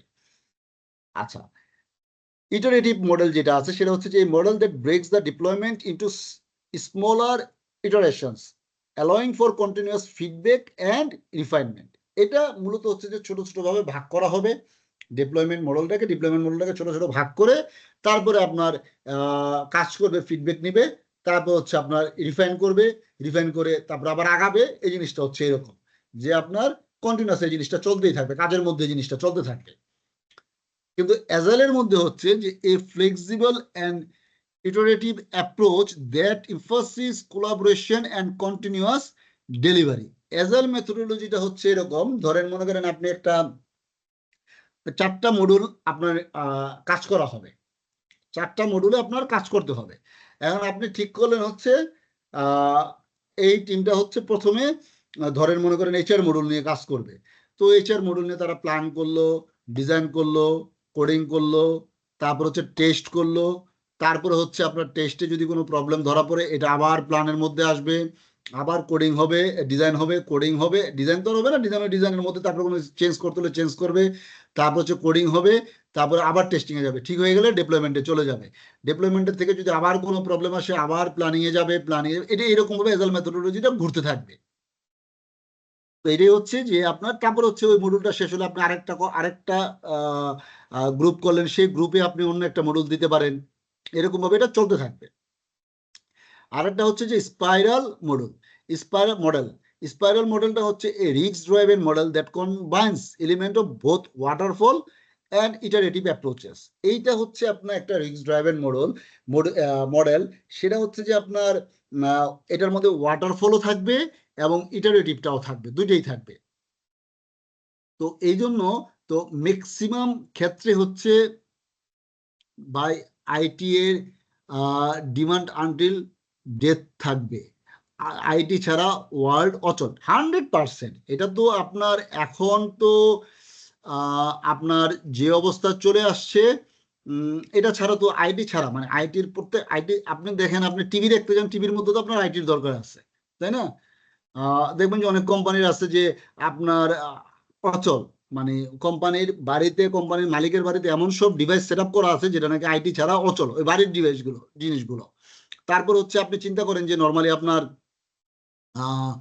কি বলে সেটাকে, যে আপনার এই যে স্মার্ট মিটার যে চলে আসছে বিদ্যুতের স্মার্ট মিটারের মধ্যে কিন্তু মেশ টেকনোলজি চলতেছে, মেশ নেটওয়ার্ক সিস্টেমটা চলতেছে, এবং ওটার মধ্যে কিন্তু আরএফ টেকনোলজি ইউজ হয়েছে, রেডিও ফ্রিকোয়েন্সি ইউজ হচ্ছে। হ্যাঁ, তারপরে হচ্ছে আপনার এই স্মার্ট মিটারগুলো আমরা বিকাশের মাধ্যমে, বিভিন্ন মোবাইল কার্ডের মাধ্যমে আমরা পেমেন্ট করতেছি, রিচার্জ করতেছি। হ্যাঁ, বিভিন্ন ধরনের ফাংশন আছে। আমাদের পোস্টপেড মিটারের মধ্যে এখন আমরা করে দিচ্ছি, বিল পে করতে পারতেছি আমরা কার্ডের মাধ্যমে, বিকাশের মাধ্যমে, বিভিন্ন মাধ্যমে। তো আইটি ছাড়া সবকিছুতেই অচল, সবকিছু আইটির উপরে ডিপেন্ডেন্ট, সবকিছু, এবং এটা চলতেই থাকবে। আচ্ছা, তারপরে হচ্ছে the choice of SDLC model depends on the project complexity, size and the specific needs of the development team and stakeholders. এখন এই জায়গার মধ্যে হচ্ছে যে স্টেক হোল্ডার যে তার এবং ডেভেলপমেন্ট টিম, এগুলো ওনাদের উপর ডিপেন্ড করে যে আসলে কোন মডেলটা নেওয়া হবে। তবে সবচেয়ে ফ্লেক্সিবল এবং সবচেয়ে সহজ, সবচেয়ে সুন্দর এবং গুছিয়ে কাজ করার জন্য সবচেয়ে ভালো মডেলটা হচ্ছে এজাইল। আগেও ইউজ হয়েছে, এখনো ইউজ হচ্ছে, ভবিষ্যতে ইউজ হবে। এখন ডেভঅপস এর মধ্যে আপনার এজাইলটা থাকবে। এই যে এজুর ডেভঅপসটা আসলে ডেভঅপস, হ্যাঁ, ডেভেলপমেন্ট অপারেশন, এটা চলবে এইভাবে।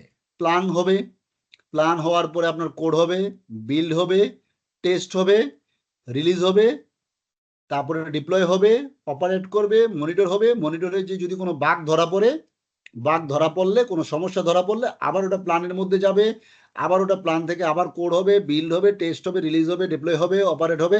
এইটার লাইফ সাইকেলটা এরকম ভাবে চলতে থাকবে।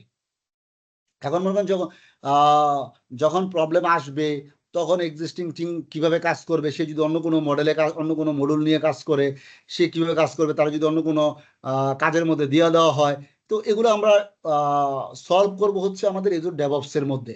এবং ধরেন মনে করেন আপনি প্ল্যান করলেন, প্ল্যানটা কি continuous integration, continuous delivery or deployment, এটা আমরা কিভাবে করব, প্ল্যানটা এজুরের মধ্যে আমরা এই জিনিসটা করব। কোড কি, যে ভার্সন কন্ট্রোল, সোর্স কোড, এগুলো হচ্ছে কোডের মধ্যে পড়ে।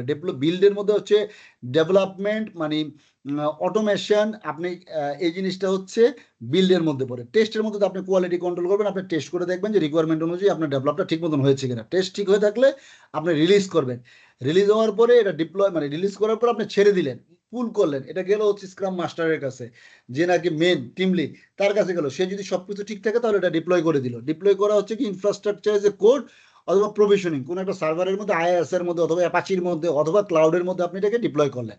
করার পরে ইউজার এটাকে অপারেট করবে, সফটওয়্যারটাকে সে দেখবে, সে অ্যাপ্লিকেশন মোডে সে দেখবে, ভিজুয়ালাইজেশন এটাকে দেখে তারপর হচ্ছে কন্টেনারাইজেশন, এটাকে দেখে কাজ করে অপারেট করে, তারপর হচ্ছে ওটার মধ্যে মনিটরিং থাকবে, মনিটরিং ও ভিজুয়ালাইজেশন, লগ ইন করবে, কোনো একটা এইচআর সফটওয়্যার হোক, ইআরপি সফটওয়্যার হোক, লগ ইন করবে, লগ ইন করে আপনার কাজ করবে।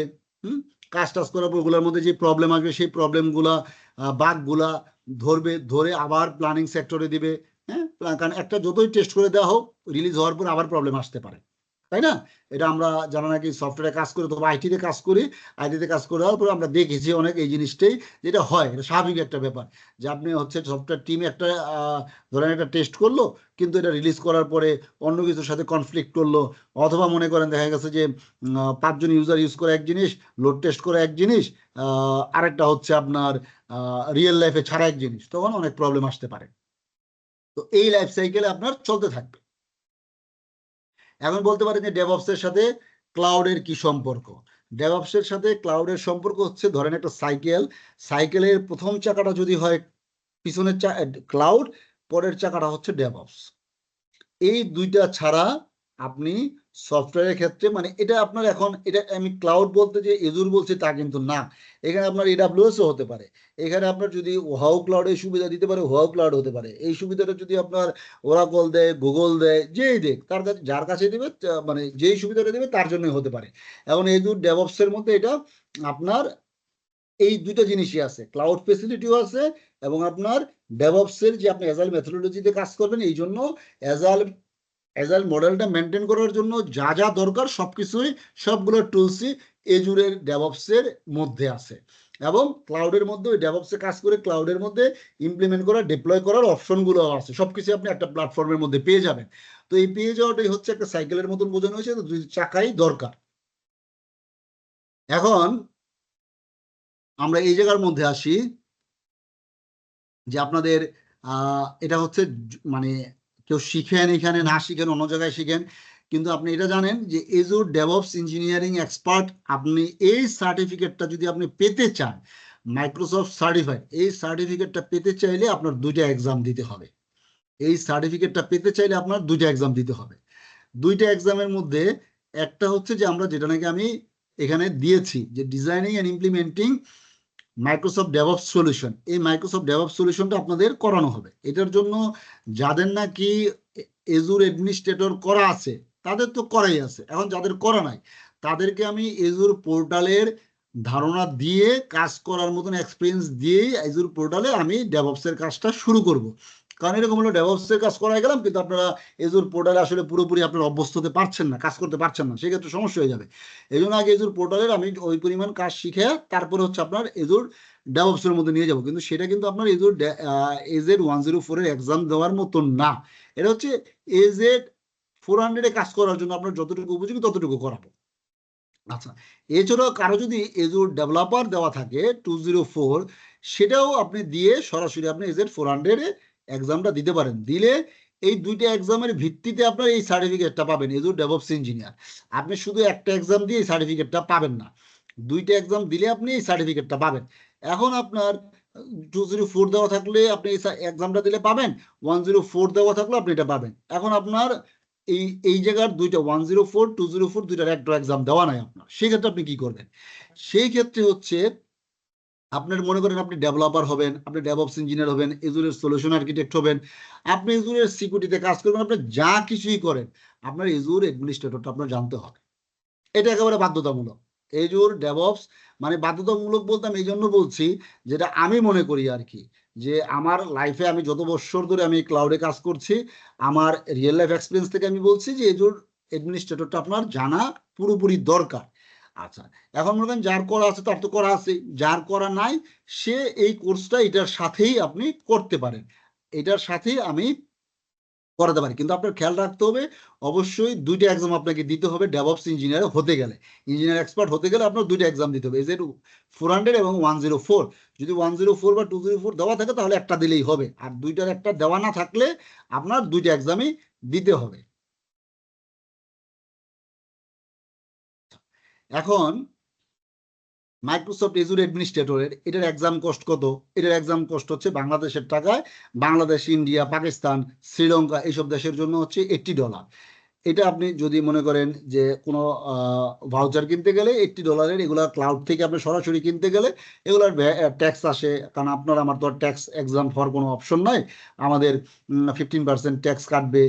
তো এগুলাতে একটা সরাসরি কিনতে গেলে আপনার প্রাইস অনেক পড়ে যায়। তো নর্মালি ডলার রেট সবাই জানেন যে কিরকম ডলার রেট কিরকম হাই হয়ে গিয়েছে। আর বাংলাদেশের মানে বাংলাদেশ, ইন্ডিয়া, পাকিস্তান এইসব দেশের বাইরে যারা আছে, ধরেন ইউরোপ, আমেরিকাতে, জাপান, এইসব দেশের জন্য হচ্ছে আপনার $165, $165। এইটা এজুর অ্যাডমিনিস্ট্রেটরের জন্য হচ্ছে আপনার এন্ট্রি লেভেল হলেই চলবে। এটার মধ্যে সবকিছু, এই সবকিছু থাকবে ক্লাউড সম্পর্কে, আপনার মানে বেসিক থেকেই থাকবে, এটার মধ্যে ফান্ডামেন্টাল সহ এটার মধ্যে অ্যাড হয়ে যাবে। এক্সপায়ারেশন হচ্ছে 1 ইয়ার, মানে 1 বছর পর পর মাইক্রোসফটের প্রত্যেকটা সার্টিফিকেট এক্সপায়ার করে। মাইক্রোসফটের প্রত্যেকটা সার্টিফিকেট এক্সপায়ার হয়ে যায় 1 বছর পর পর। এখন আপনার দেখে আমাদের একটা কোশ্চেন আসছে,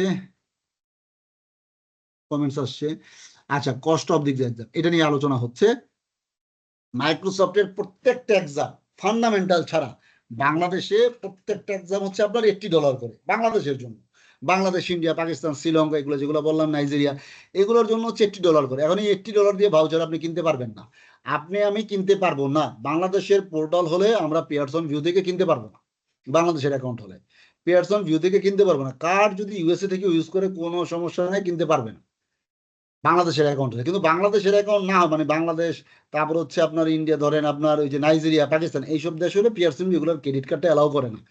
এখন আপনি মনে করেন কানাডার করলেন পোর্টাল, কানাডার পোর্টাল করলে তো আপনার কাটবে হচ্ছে $165, সেই জন্য বাংলাদেশের পোর্টালে। তবে এই ভাউচারগুলো পাওয়া যায় কিনতে মার্কেটে, যেগুলো নাকি আপনার ধরেন $80 হইলে কি হইব, ধরেন 9,000, হ্যাঁ, এইরকম টাকার মধ্যে পাওয়া যায়।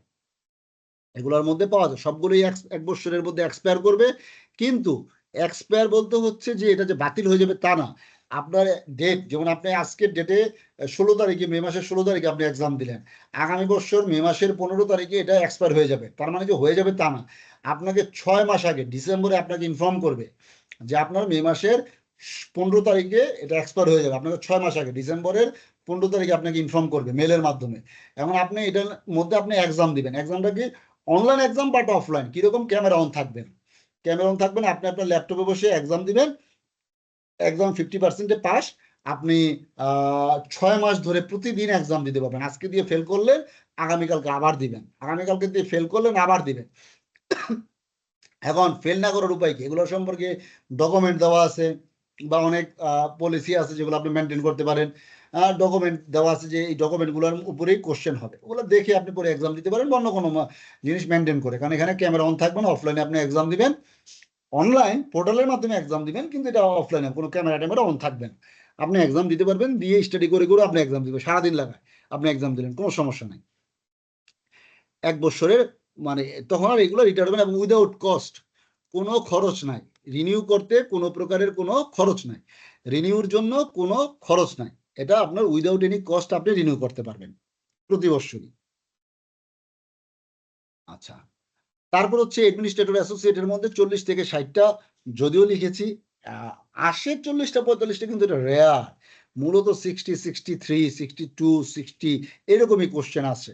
হ্যাঁ, টোটাল পরীক্ষার মার্কস হচ্ছে 1000, 1000-এর মধ্যে 700। পরীক্ষার ডিউরেশন হচ্ছে 2 ঘন্টা। আপনার এজুর অ্যাডমিনিস্ট্রেটরে 120 মিনিট ডিউরেশনে 120 মিনিটের মধ্যে পরীক্ষাটা হয়, এর মধ্যে আপনার পাস করতে হবে। ধরেন আপনার 60-62টা কোশ্চেন থাকবে, এটা দিয়ে আপনার পাস করতে হবে। আর এজেড 400 যেটা, সেটা হচ্ছে যে আপনার ওটার মধ্যে 40 থেকে 50টা বা 60টা কোশ্চেন থাকবে। সেই কোশ্চেনগুলো আপনার 3 ঘন্টার মধ্যে অ্যান্সার দিতে হবে। এই জায়গার মধ্যে এটা সময়টা হচ্ছে বেশি, ধরেন 60টা এক্সাম আছে, 60টা এক্সাম আপনার 3 ঘন্টার মধ্যে দিতে হবে। 3 ঘন্টার মধ্যে দিয়ে, এটাও মাইক্রোসফটের প্রত্যেকটা এক্সামে 1000-এ আপনার 700-তে পাস, মানে 70% পাইলে আপনার পাস। 70%, জি। আচ্ছা, 70% হচ্ছে পাস মার্ক। আচ্ছা, এখন মনে করেন, ধরেন আপনি আমার কাছে ট্রেনিং যদি করেন, না করলে তো নাই, কিন্তু যদি ট্রেনিং করেন তাহলে আপনি কি পাবেন? 100% লার্নিং গ্যারান্টি। কারণ আমি আপনাকে পোর্টাল দিব এজুরের জন্য। আপনি যে ডেভঅপস করেন, এজুর অ্যাডমিনিস্ট্রেটর করেন, দুইটাই করেন, আমি আপনাকে পোর্টাল দিব। পোর্টালটা কি দিব? একেবারে এজুরের পোর্টালই দিব, যেগুলোর মধ্যে নাকি ডলার টলার সবকিছুই থাকবে, আপনি ইউজ করতে পারবেন। কিন্তু একটা জিনিস খেয়াল রাখবেন যে কোনো কিছু জমা রাখবেন না, তৈরি করে ডিলিট করে দিবেন। এটা আমি টেকনিক শিখাই দিব কিভাবে কি করবেন না করবেন। আচ্ছা, লার্নিং এর গ্যারান্টি থাকবে 100%। মাইক্রোসফটের সিলেবাসে যা কিছু থাকবে ধরে ধরে সেই সব জিনিসগুলোই শেখানো হবে। আপনার কোনো জিনিসই মাইক্রোসফটের সিলেবাস থেকে বাদ দেওয়া হবে না। এজুর portal access without any fee for practice life time. Life time বলতে হচ্ছে আপনাকে আমি একবার দিলে ওটা রিমুভ করি না, আপনি সবসময় আপনি এটার মধ্যে প্র্যাকটিস করতে পারবেন। কিন্তু একটা জিনিস ওই যে বললাম যে যখন যা কিছু প্র্যাকটিস করবেন ডিলিট করে দিবেন। আপনি ক্লাস রেকর্ডিং পাবেন, আপনি যে আজকের যে রেকর্ডিংটা আছে সেটা আপনারা পেয়ে যাবেন, প্রতিটা ক্লাসেরই রেকর্ডিং পাবেন, যে কোনো সময় রেকর্ডিং দেখে আপনি কাজ করতে পারবেন। আচ্ছা, পাওয়ার পয়েন্ট প্রেজেন্টেশন যেটা আছে, যেমন এই যে প্রেজেন্টেশন, এরকম ক্লাসেরও প্রেজেন্টেশন থাকবে, সেই প্রেজেন্টেশন আপনি পেয়ে যাবেন।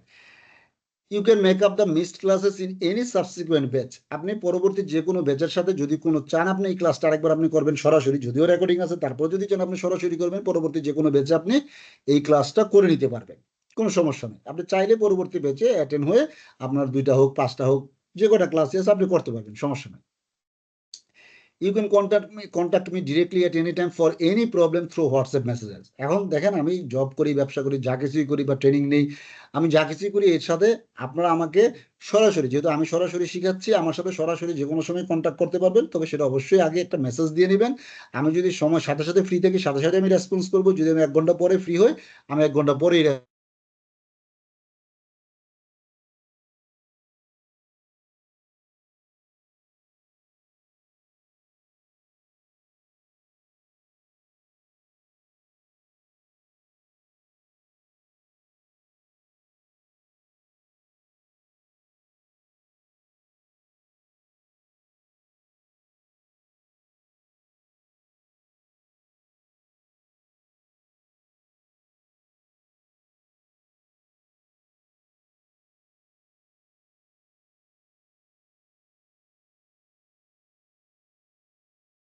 স্যার শোনা যাচ্ছে না।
আচ্ছা, আমার একটু নেটে প্রবলেম হয়ে গিয়েছিল, তো এই জন্য আর কি ডিসকানেক্ট হয়ে গিয়েছিলাম। তো আপনারা যারা আছেন অনেকে হয়তো বের হয়ে গিয়েছেন, তো কিছু করার নেই আসলে, একটু নেটটা প্রবলেম হয়ে গিয়েছিল। এখন ঠিক আছে, তো আমাকে তো শুনতে পাচ্ছেন এখন? জি, শোনা যাচ্ছে। জি জি জি, আমি নেটটা প্রবলেম হয়েছিল তো ডিসকানেক্ট হয়ে গিয়েছিলাম এই কারণে। জি, থ্যাংক ইউ, ঠিক আছে। আচ্ছা, এখন হচ্ছে যে ভাইয়া অনলাইন ওর অফলাইন ক্লাস। আচ্ছা, এই ক্লাসটা আমি একটু শেষ স্যার করি। স্ক্রিনটা শেয়ার করলে ভালো হয়েছে। হ্যাঁ হ্যাঁ হ্যাঁ, আমি স্ক্রিনটা শেয়ার করে দিচ্ছি।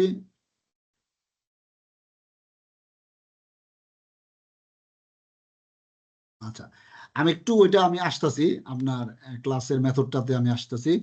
আচ্ছা, আমি যে ডিসকাউন্টেড ভাউচার ম্যানেজ করব, ম্যানেজ অনলাইন বা অফলাইন এক্সাম সেন্টার। এক্সাম সেন্টারটা হচ্ছে এরকম যে আপনি ইচ্ছা করলে চাইলে আপনি অনলাইনেও এক্সাম দিতে পারেন, অথবা আপনি অফলাইনেও এক্সাম দিতে পারেন। এটা আপনার ইচ্ছা। অনলাইন বলতে হচ্ছে আপনি ঘরে বসে আপনার ইন্টারনেট ইউজ করে আপনার ল্যাপটপ ইউজ করে আপনি অনলাইনে এক্সাম দিতে পারেন, অথবা আপনি চাইলে অফলাইন এক্সাম সেন্টারে কোনো এক্সাম সেন্টার চাইলে আপনি দিতে পারেন, সেটা আপনাকে ম্যানেজ করে দেওয়া হবে। প্রোভাইডেড প্রিমিয়াম এক্সাম ম্যাটেরিয়াল আপনাকে যে আপনার এক্সামের মধ্যে আপনাকে এমন ম্যাটেরিয়াল দেওয়া হবে যে ম্যাটেরিয়াল আপনি ফলো করলে, যেমন আপনি অনলাইনে এক্সাম দিবেন, আপনি ওই ম্যাটেরিয়ালগুলো ফলো করলে আপনি মানে 80% মার্কস ওই ম্যাটেরিয়াল থেকেই আপনি পাবেন, যেটা আপনাকে দেওয়া হবে। ঠিক আছে, আপনাকে কিন্তু আপনার পড়তে হবে, আপনার জানতে হবে, আপনার শিখতে হবে। তো আপনি ওখান থেকে আপনি 80% মার্কস পাবেন।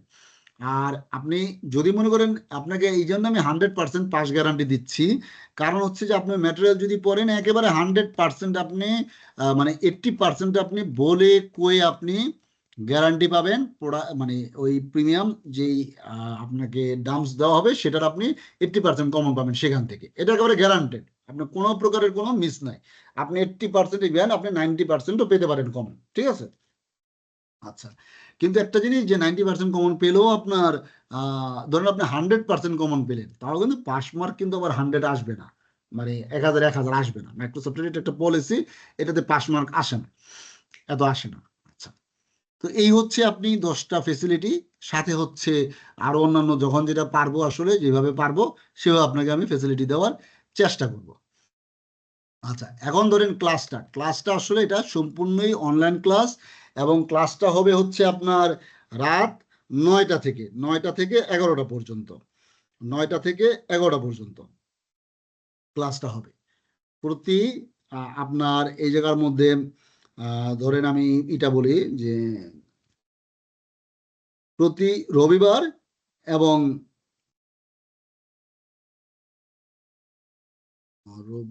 আমরা শুরু করবো 1 তারিখে জুনের 1 তারিখ হচ্ছে রবিবার এবং হচ্ছে মঙ্গলবার। রবি এবং মঙ্গল ক্লাসটা হবে, রবি এবং মঙ্গল ক্লাস হবে, এবং এটা অনলাইনে হবে। এটা হচ্ছে রাত্রে 9টা থেকে 11টা পর্যন্ত। এখন অফলাইনের এক্সামও আমাদের সেন্টারে আমরা চাইলে অফলাইন এক্সামও ম্যানেজ করতে পারবো, অফলাইন ট্রেনিংও ম্যানেজ করতে পারবো। সেক্ষেত্রে টাইমের একটা প্রবলেম আছে। টাইমের প্রবলেমটা হচ্ছে, যেমন আমি ধরেন ফ্রাইডেতে ক্লাস নিতে পারবো না, আমি ফ্রাইডেতে আমার অন্য ব্যাচ আছে। আর আপনার দেখা গেছে যে সন্ধ্যার পরে আসলে ম্যাক্সিমামই, এটা আমার এক্সপিরিয়েন্স, যে 20 জনের একটা ব্যাচ হলে 4 জন অফলাইনে থাকে, আর বাকি 16 জনই অনলাইনে থাকে। টাইম সেভিংস, নানান কিছু দিক চিন্তা করে মানুষ আসলে যাতায়াতের জার্নি, হ্যাসেল, হ্যাঁ, এইসব জিনিস চিন্তা করে অনেকে আসেন না, অনলাইনেই থাকেন। আচ্ছা, এখন হচ্ছে যে AZ400 designing and implementing Microsoft DevOps solution. কারো যদি AZ400 এর ট্রেনিং এর দরকার নাই, AZ104 এর ট্রেনিং এর দরকার নাই, AZ104 এর ট্রেনিং এর দরকার নাই, সে শুধু এটা করবে। হ্যাঁ, ওনার ওই এক্সাম দেওয়া আছে, উনি শুধু ওইটা করবে। অথবা ওনার জানার দরকার নাই, বা ওনার জানা আছে, উনি এক্সাম দিবেন শুধু, উনি এই ট্রেনিংটা দরকার নাই, সেই ক্ষেত্রে হচ্ছে আপনার 10,000 শুধু ডেভঅপস, এটা করলে 10,000। আমি এটা আসলে বাংলাদেশে প্রথম কথা হচ্ছে এজুর ডেভঅপস ইঞ্জিনিয়ারিং কেউ করায় না, একমাত্র আমি করাই। এজুরের ডেভঅপস ইঞ্জিনিয়ারিং ট্রেনিং এটা কেউ করায় না, একমাত্র আমিই করাই। আচ্ছা, দ্বিতীয় জিনিস হচ্ছে ডেভঅপস এর ট্রেনিং ফি আরো অনেক বেশি, কিন্তু আমি এটা যেহেতু ব্যক্তিগতভাবে করাচ্ছি, ব্যক্তিগতভাবে আমি আমার নিজের প্রতিষ্ঠান থেকে নিজের থেকে আমি করাচ্ছি, সেই জন্য এটার মধ্যে আমি এরকম ফিটা নির্ধারণ করেছি, আমি ডিসকাউন্ট দিয়ে। এটা আপনারা দেখতে পারেন যে অন্যান্য প্রতিষ্ঠানে 18,000 ডেভঅপস করাইতে গেলেই, আর এছাড়া তো আরো অনেক বড় বড় ফি আছে, অনেক বেশি বেশি ফি আছে। আর গুগলে সার্চ করে আপনি দেখতে পারেন যে এটার আসলে ফি কত টাকা, দেশের বাইরে $500 ফিও আছে। আচ্ছা, যাই হোক, আমরা ওগুলো আলাপ করে লাভ নেই। আমি হচ্ছে ফিটা হচ্ছে এরকম, যে আপনার AZ400টা শুধু যদি আপনি এটা করেন, এটা হচ্ছে 10,000 টাকা। আর আপনি যদি চান যে আমি AZ104টা আমরা 10,000 টাকা করে করি, কিন্তু আপনি যদি এটার সাথে কম্বো প্যাকেজে করে ফেলেন, যে আপনার ডেভঅপস AZ400টা শেষ হলে আমরা 104টা আমরা করব, সেটা হচ্ছে কম্বো প্যাকেজে চলে যাবে, সেটার জন্য হচ্ছে 15,000 টাকা। এটা হচ্ছে যে করতে চান। আর যদি শুধু একটা করতে চান, সেই ক্ষেত্রে হচ্ছে একটা করে শুধু এটার এক্সাম দিবেন, আমার কোনো সমস্যা নেই।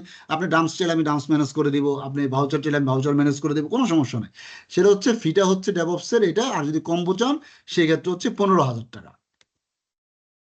আচ্ছা, এখন বলেন যে আমি মনে হয় ওই অ্যান্সারটা আমি দিয়ে দিয়েছি, যে ক্লাসটা কি অফলাইন হবে না অনলাইন হবে, সেই অ্যান্সারটা আমি দিয়ে দিয়েছি।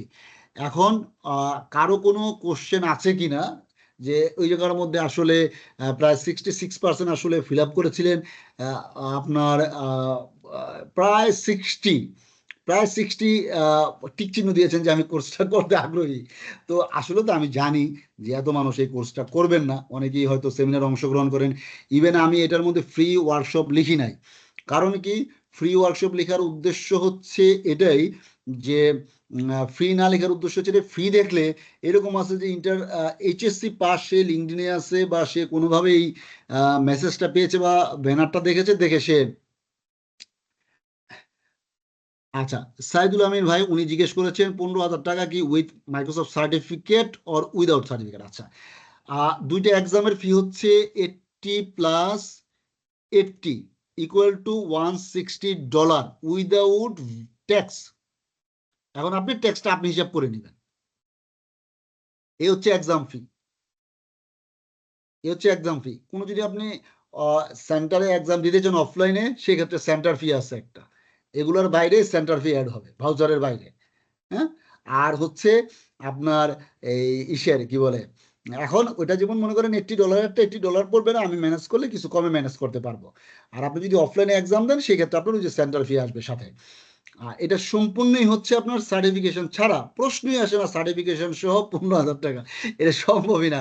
এটা তো আমি যদি 15,000 টাকা, আমার তো ট্রেনিং এর কোনো আমি কিছু পাবোই না, সেক্ষেত্রে উল্টো আমার আরো টাকা ভরে দিতে হবে, কারণ মাইক্রোসফটের তো এক্সাম ফি তো ওইটা, এটাতে তো কোনো প্রকারের কোনো ডিসকাউন্ট নেই। যদি দেয়, একসময় ডিসকাউন্ট দিয়েছিল কোভিড টাইমে, এখন ওই ডিসকাউন্ট গুলা নাই।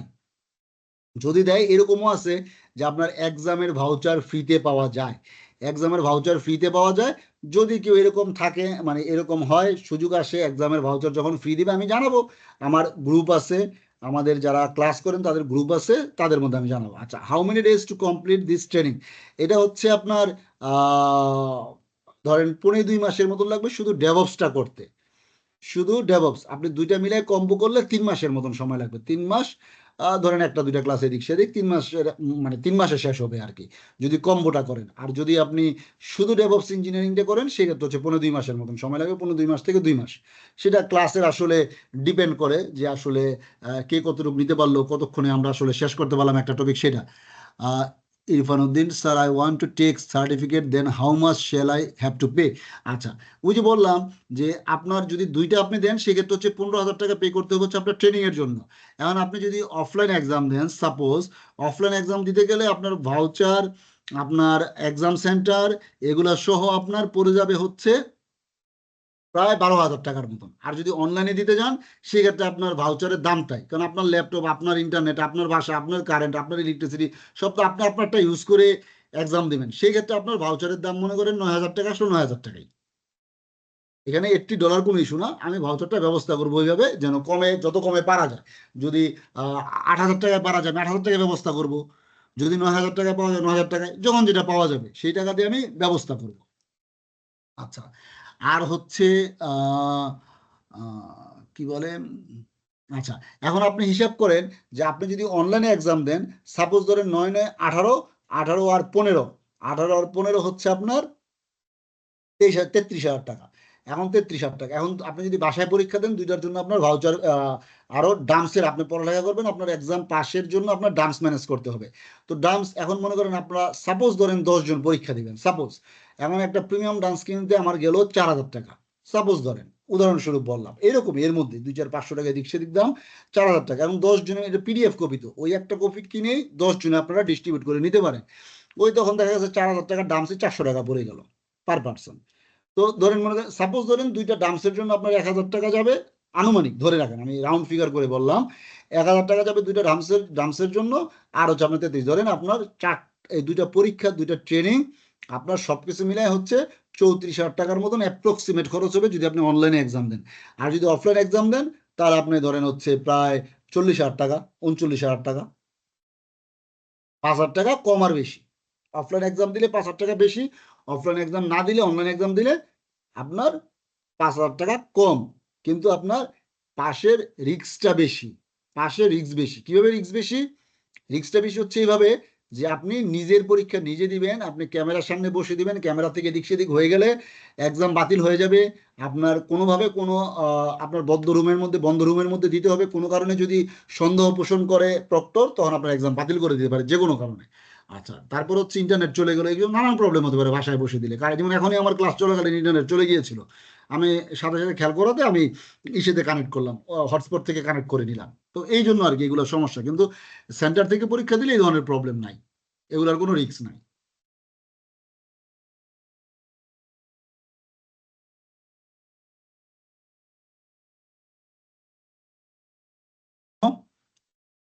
আর কার কোনো প্রশ্ন?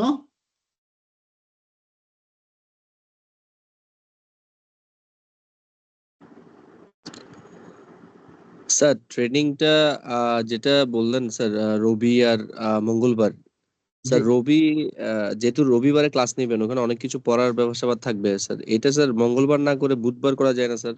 মানে আর একটু লেট করে হলে আমাদেরকে কোনো অ্যাসাইনমেন্ট বা কোনো কিছু দিয়ে দিলে ওইটা করার আর একটু সুযোগ পাবো আর কি। মানে এটার জন্য বুধবারে বলতে হলে কি, মানে জিনিসটা হচ্ছে, হ্যাঁ আপনি বলছেন যেটা ঠিক আছে, কিন্তু ওইটা আবার দেখা গেছে যে আরেকজন এসে বলবে যে, মনে করেন বুধবার না হয়ে বৃহস্পতিবার হলে আবার বৃহস্পতিবার আরেকজন বলবে যে বাসায় যাব, বাড়িতে যাব, এই ধরনেরটাই থাকে। আরেকটা জিনিস হচ্ছে যে, মনে করেন বুধবারে যে ধরেন মঙ্গলবারে যেটা হবে সেটার জন্য আপনার প্র্যাকটিসের জন্য আপনারা সময় পাচ্ছেন, যেমন বুধবার, বৃহস্পতিবার, শুক্রবার, শনিবার এরকম। তবে আমি চেষ্টা করব, ওটা হচ্ছে যে যারা নাকি অ্যাডমিট হবেন তাদের সাথে আলাপ আলোচনা করে ওটা হবে টাইম মিলিয়ে একটা আমরা, ধরেন মনে করেন যদি 10 জন থাকে, 20 জন থাকে, যাই থাকুক, ওটার মধ্যে আমরা মিলিয়ে একটা ডিসিশন নিয়ে তারপর আমরা ওটা করবো আর কি। সমস্যা নেই, আমি একটা দিলাম হচ্ছে 1 জুন শুরু হবে রোববারে, তারপরে আমরা দেখবো যদি ওই ক্লাসটা যদি বুধবারে নেওয়া যায় তাহলে আমরা বুধবারে নিব, সমস্যা নেই, নেওয়া যাবে, সেটা তো কোনো সমস্যা নেই। আমার অন্য বেস চলছে, সেই বেসটাকে হয়তো এদিক সেদিক করতে হবে, সেটা হচ্ছে ডিপেন্ড করে আর কি। জি, আর কারো কোনো কোশ্চেন? স্যার যদি কেউ কম্বো কোর্সটা করে, হ্যাঁ, তাহলে হ্যাঁ। ডেভঅপসটা আগে শুরু করে এরপরেই হচ্ছে যে 104 এর কোর্সটা করা হবে, রাইট? এরপরে 104 কোর্সটা করব, কারণ ডেভঅপসটা এবং ডেভঅপসের জন্য যতটুকু দরকার, হ্যাঁ অনেকের আছে মনে করেন সার্টিফিকেশন করা আছে, কিন্তু আপনার কি বলে, সার্টিফিকেশন করা আছে কিন্তু আপনার মানে এক্সাম দেওয়া নেই, সে শুধু এক্সামটা দিবে, কিন্তু তারা হয়তো অনেক কিছু মনে নাই। সেই জন্য আমরা প্রাথমিক পর্যায়ে ক্লাউডের প্রস্তুতি স্বরূপ যতটুকু দরকার ডেভঅপসে, এজুর ডেভঅপসে কাজ করার জন্য, সেটা দিয়ে আমরা ডেভঅপসটা শুরু করব। এবং আমরা তারপরে হচ্ছে ইসেতে যাব, ওই যে ডেভঅপসের কাজ করে তারপর আমরা এজুরের প্ল্যাটফর্মের, এজুর যেহেতু আপনি পরীক্ষা দিবেন এজুর অ্যাডমিনিস্ট্রেটরের, সেই জন্য আমরা ওটা শিখে নিব। ভাইয়া, is the course a one time payment or is it possible to instalment? হ্যাঁ, আচ্ছা, যদি মনে করেন যে কেউ আপনার কি বলে এটাকে, ডেভঅপস ইঞ্জিনিয়ারিং করেন আর কম্বো দুইটাই করেন, এটার জন্য হচ্ছে যে আপনি এক্সামে ধরেন কোর্সে ভর্তি হওয়ার আগে আপনি একটা পেমেন্ট দিতে পারবেন। কেউ যদি পারেন ফুল পেমেন্টটাই করে দিবেন, আর কেউ যদি না পারেন সেক্ষেত্রে হচ্ছে, কারণ আমার পোর্টাল ম্যানেজ করতে হবে, তো এগুলোর জন্য পেমেন্টের কিছু ইস্যু আছে। তো এই জন্য কেউ যদি মানে যেমন ধরেন আমি এজুরে ক্লাস নিব আপনাদের সরি মানে টিমসের সবাইকে আমি সাবস্ক্রিপশন দিব, মানে সবাইকে দিব বলতে হচ্ছে এগুলো ফেসিলিটি নেওয়ার জন্য, এগুলোর জন্য সবাইকে আমি সাবস্ক্রিপশন দিব, আপনাদের অ্যাক্সেস দিব। তো এই জন্য দুইটা ইনস্টলমেন্টে নিব, আপনি পারলে পুরোটা দিয়ে দিবেন, আর যদি না পারেন তাহলে একটা দিবেন হচ্ছে আপনি অ্যাডমিশনের আগে, মানে অ্যাডমিশনের সময় ক্লাস শুরু হওয়ার আগে, আরেকটা দিবেন হচ্ছে আপনি ধরেন জুলাইয়ের 1 তারিখে বা জুনের 29 তারিখে, আপনি ওইটা দিবেন ওইভাবে, ঠিক আছে? 2 ইনস্টলমেন্ট আপনি দিতে পারবেন।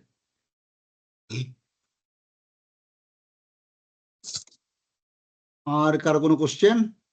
ভাইয়া আমি রিয়াসাত বলছিলাম। জি জি, আমি তো হচ্ছে দেশের বাইরে থাকি, কানাডাতে থাকি। তো জি আমার ক্ষেত্রে তো ধরেন ফিটা মনে হয় মানে ভাউচার ফিটা তো একটু বেশি থাকে আর কি। আমি আসলে জিনিসটা জানি না। আমি কি চাইলে বাংলাদেশে যে ভাউচার গুলো আছে এটা ইউটিলাইজ করে আচ্ছা, দিতে এখন পারবো? আপনার কি মাইক্রোসফটের পোর্টাল আছে? মাইক্রোসফটের পোর্টাল তো আছে, হ্যাঁ। মানে আপনি কি আগে পরীক্ষা দিয়েছেন কোনো?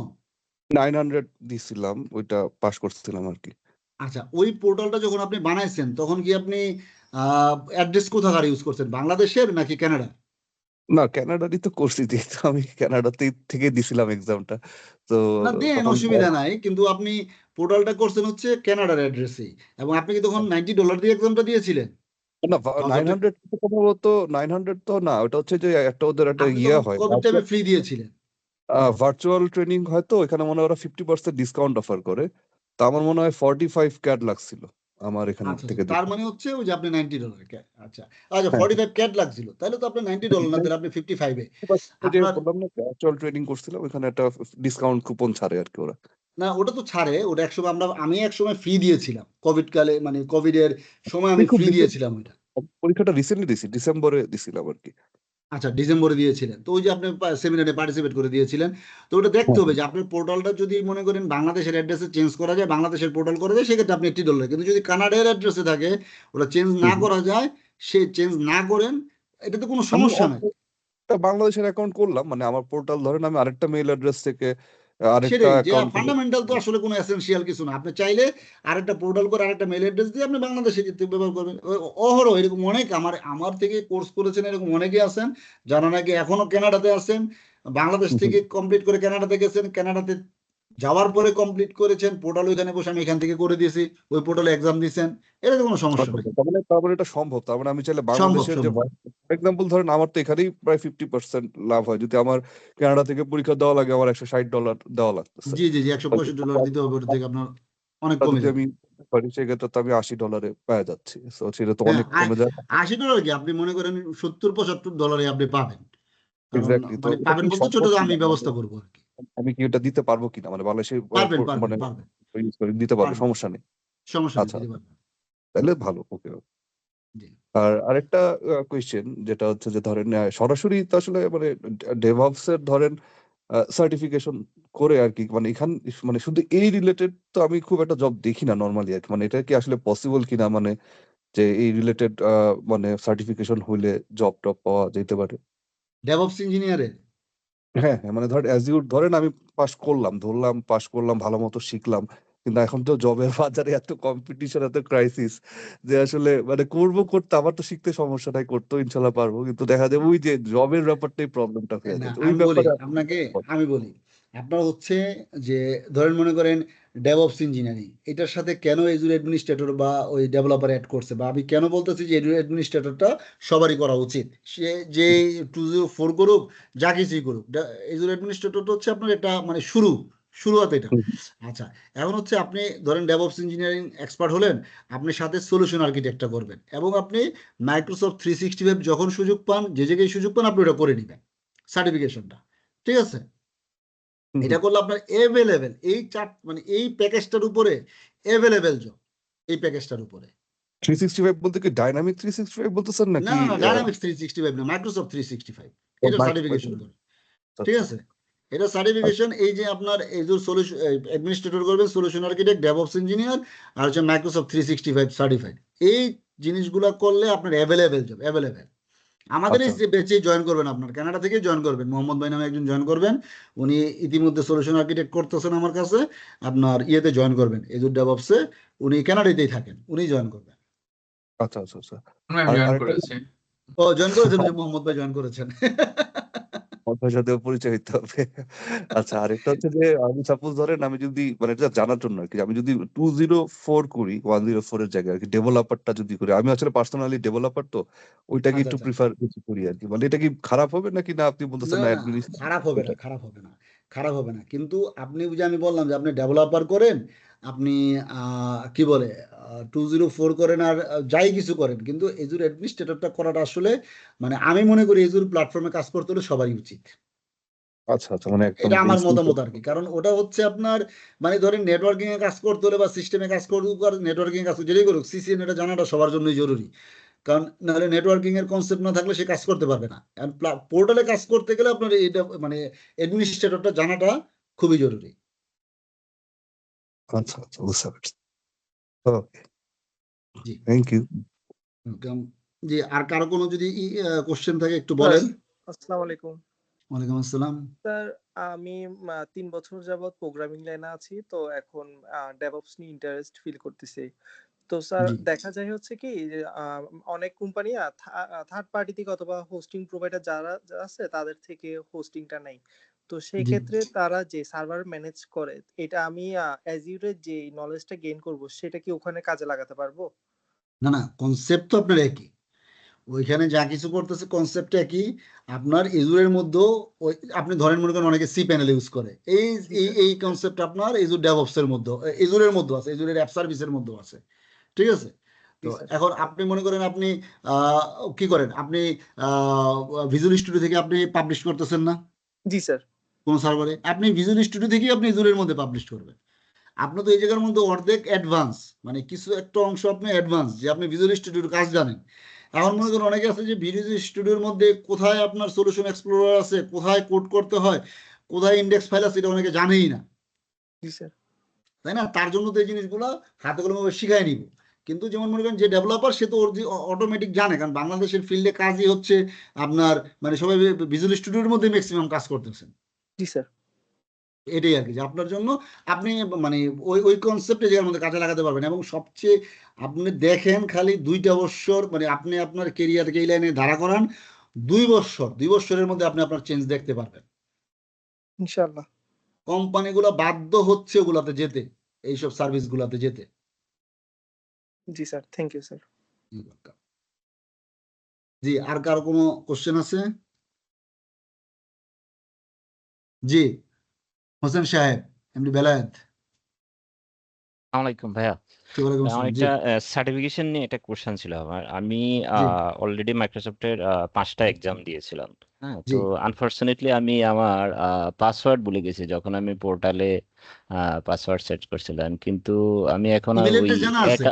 হ্যাঁ, ইমেল অ্যাড্রেস জানা আছে, কিন্তু আমি যখনই ট্রাই করতেছি রিসেট করার জন্য ওই অ্যাকাউন্টে, কিন্তু ওরা এত ইনফরমেশন চাচ্ছে। তো সো এক্সামটা আমি দিয়েছি 2013 সালে। হুম। হ্যাঁ, কিছু এক্সাম 2013 সালে দেওয়া হয়েছে, কিছু এক্সাম 2014 সালে দেওয়া হয়েছে। তো যার জন্য ওগুলো আমার তো এখন আপনার তাহলে প্রিভিয়াস ইসের উপরে। ওই অনেক তথ্যগুলো, হ্যাঁ, ডেভেলপার জন্য আমি প্রায় 5টা এক্সাম দিয়েছিলাম তখন। তো ওই ওগুলা কি রিট্রাই করার কোনো ব্যবস্থা আছে, বা আপনার সাথে যোগাযোগ করলে কি ওখানে না, কোনো ওগুলো হেল্প রিট্রাই পাবো করার কেন? ব্যবস্থা আছে, রিট্রিভ করার ব্যবস্থা আছে।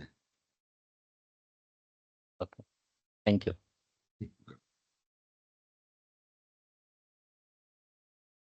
জি, আর কারো কোনো কোশ্চেন এই সেমিনার বা ওয়ার্কশপ রিলেটেড?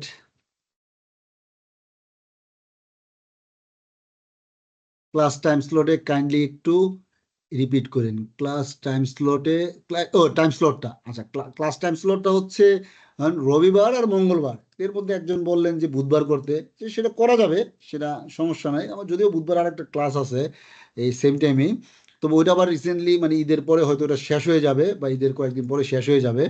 তো সেক্ষেত্রে ওটা কোনো ইস্যু হবে না, ওটাতে নেওয়া যাবে।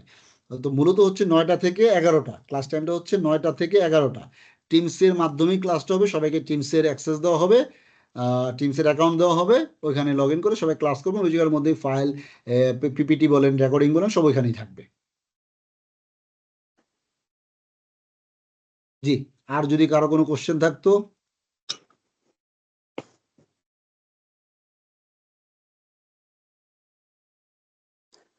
স্যার পেমেন্ট রেজা প্রসেসটা সাহেব, ইয়ে করে দিন স্যার, কোন পেমেন্ট ইয়াতে প্রসেসটা, আচ্ছা, জি পেমেন্ট প্রসেসটা হচ্ছে ওই 2 ধাপ আপনি দিতে পারবেন। একটা হচ্ছে যে এডমিশনের আগে, আর একটা হচ্ছে যে আপনার 1 মাস পরে, ঠিক আছে? না স্যার বুঝতে পারছি, এখন স্যার পেমেন্টটা কোন মেথডে দিব বা ও, কই পেমেন্টটা হচ্ছে ব্যাংক অ্যাকাউন্টে, ব্যাংক অ্যাকাউন্টে। এটা আমি প্রিফার করি হচ্ছে ব্যাংক অ্যাকাউন্টে। ওটা হচ্ছে, আর কেউ যদি চান যে না সরাসরি দেখে সামনে থেকে এসে দিবেন, চিনেন না, জানেন না, ঠিক আছে, এক হচ্ছে যে এই জায়গার মধ্যে আমি ফাইলটা শেয়ার করে দিব। এখানে আমার লিঙ্কডইন প্রোফাইল আছে, এখান থেকে দেখে নেবেন, আমার সম্পর্কে জানবেন যারা না চিনেন, না জানেন। আর যেমন আমাদের মোহাম্মদ ভাই, উনি কানাডা থেকে আমার সাথে যোগাযোগ হয়েছে, যোগাযোগ করছে। তারপরে এখানে আরো অনেকেই আছেন।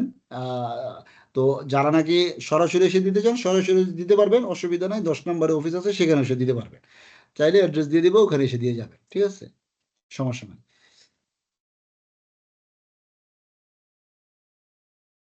আচ্ছা, আর কারো কোনো কোশ্চেন? তবে প্রিফার্ড মেথডটা হচ্ছে ব্যাংক মেথড, আমি দিয়ে দিব। আমি ওটা যারা যারা নাকি ইন্টারেস্ট ফিল করবেন, এক্সাম মানে ভর্তি হবেন, এডমিশন নেবেন, আমি তাদেরকে মানে ওই জন্য আমি সব ইনফরমেশনই দিয়ে দিব, এটা আমি গ্রুপের মধ্যে শেয়ার করে দিব। ও আচ্ছা, আমার জাস্ট ওই কি নাম, রিয়াসাত মনে হয়, জি উনি জি জি বলছিল তাই না 104 না করে 204? জি জি জি সো অ্যাজ এ মানে আমি যারা ম্যানেজাররা যখন হায়ার করে ডেভঅপস যারা আমি ইঞ্জিনিয়ার এখানে হায়ার করে আমি বাংলাদেশেরটা মনে নাই এখানকার প্রেক্ষাপটটা হলো যে ডেভেলপাররা ডেভেলপমেন্টে অনেক বেটার পারে, অনেক কিছু জানে, বাট ওদের আসলে এনভায়রনমেন্ট সম্বন্ধে সার্ভার সম্বন্ধে ওদের বেশ নলেজ গ্যাপ আছে। তখন যখন আমরা ডেভঅপস ইঞ্জিনিয়ার যখন হায়ার করি তখন আসলে দেখি যে ডেভেলপার আসলে ডেভঅপসে ওরা মানে ভালো করতে পারে না। ইনফ্যাক্ট দেখা যায় যে এনভায়রনমেন্ট টিমরাই ডেভঅপসে এখন ভালো করতে পারে, বিকজ অ্যাকচুয়াল ডেভেলপমেন্ট তো হচ্ছে হলো ভেন্ডর থেকে। আমরা জাস্ট এখানে ডেভঅপসে কি হচ্ছে কাস্টম কোড কিছু মডিফাই করে আপনার ডেপ্লয়মেন্টে কাজ করতেছে মেইনলি। তো এখানে এনভায়রনমেন্ট ম্যানেজ করা ডিপ্লয় করা এখানেও হচ্ছে, অফশোরও হচ্ছে, বাট এটা মোর ইজিয়ার হয়। সো আমি বলবো যারা ডেভেলপার তারা হলো 104টা করে এটা জি তাদের জন্য মোহাম্মদ ভাই বলেন। হ্যাঁ লং রানে ভালো হবে। ঠিক আছে রোকন ভাই। না বললাম আর কি, আপনি মিউট হয়ে গিয়েছিলেন তো এই কারণে বললাম আর কি, যে বলেন।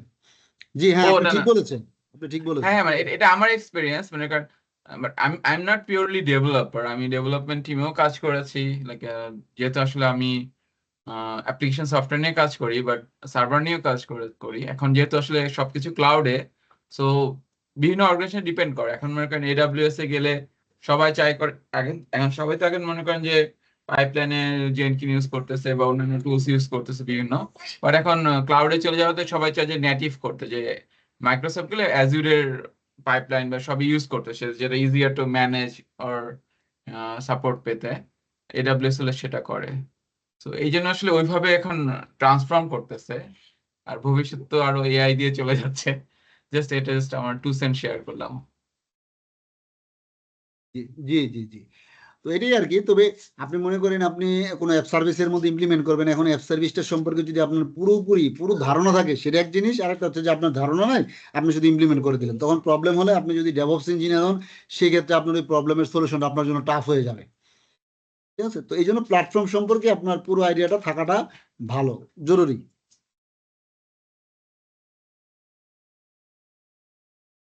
তো এখন আর কারো কোনো প্রশ্ন আছে?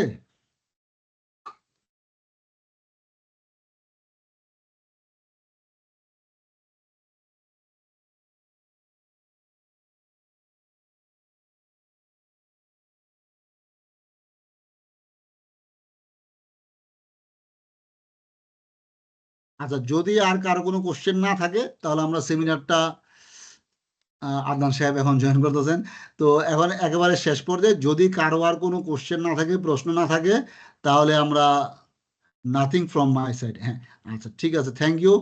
তো যদি কারো কোনো আর প্রশ্ন না থাকে তাহলে আমরা আজকের সেমিনারটা, ওয়ার্কশপটা এখানেই শেষ করি। ইনশাল্লাহ বাকি অ্যাডমিশন রিলেটেড যেই মেথডটা আছে সেটা আমি গ্রুপে জানিয়ে দিব। যারা ইন্টারেস্ট ফিল করবেন তারা জয়েন করবেন ইনশাল্লাহ। তারপরে আরো কথা হবে, দেখা হবে ইনশাল্লাহ।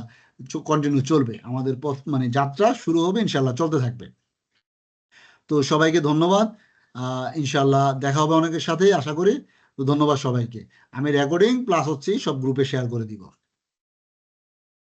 রেকর্ডিং স্টপ করে দিলাম। আসসালামু আলাইকুম স্যার। জি ওয়ালাইকুম আসসালাম। জি তাহলে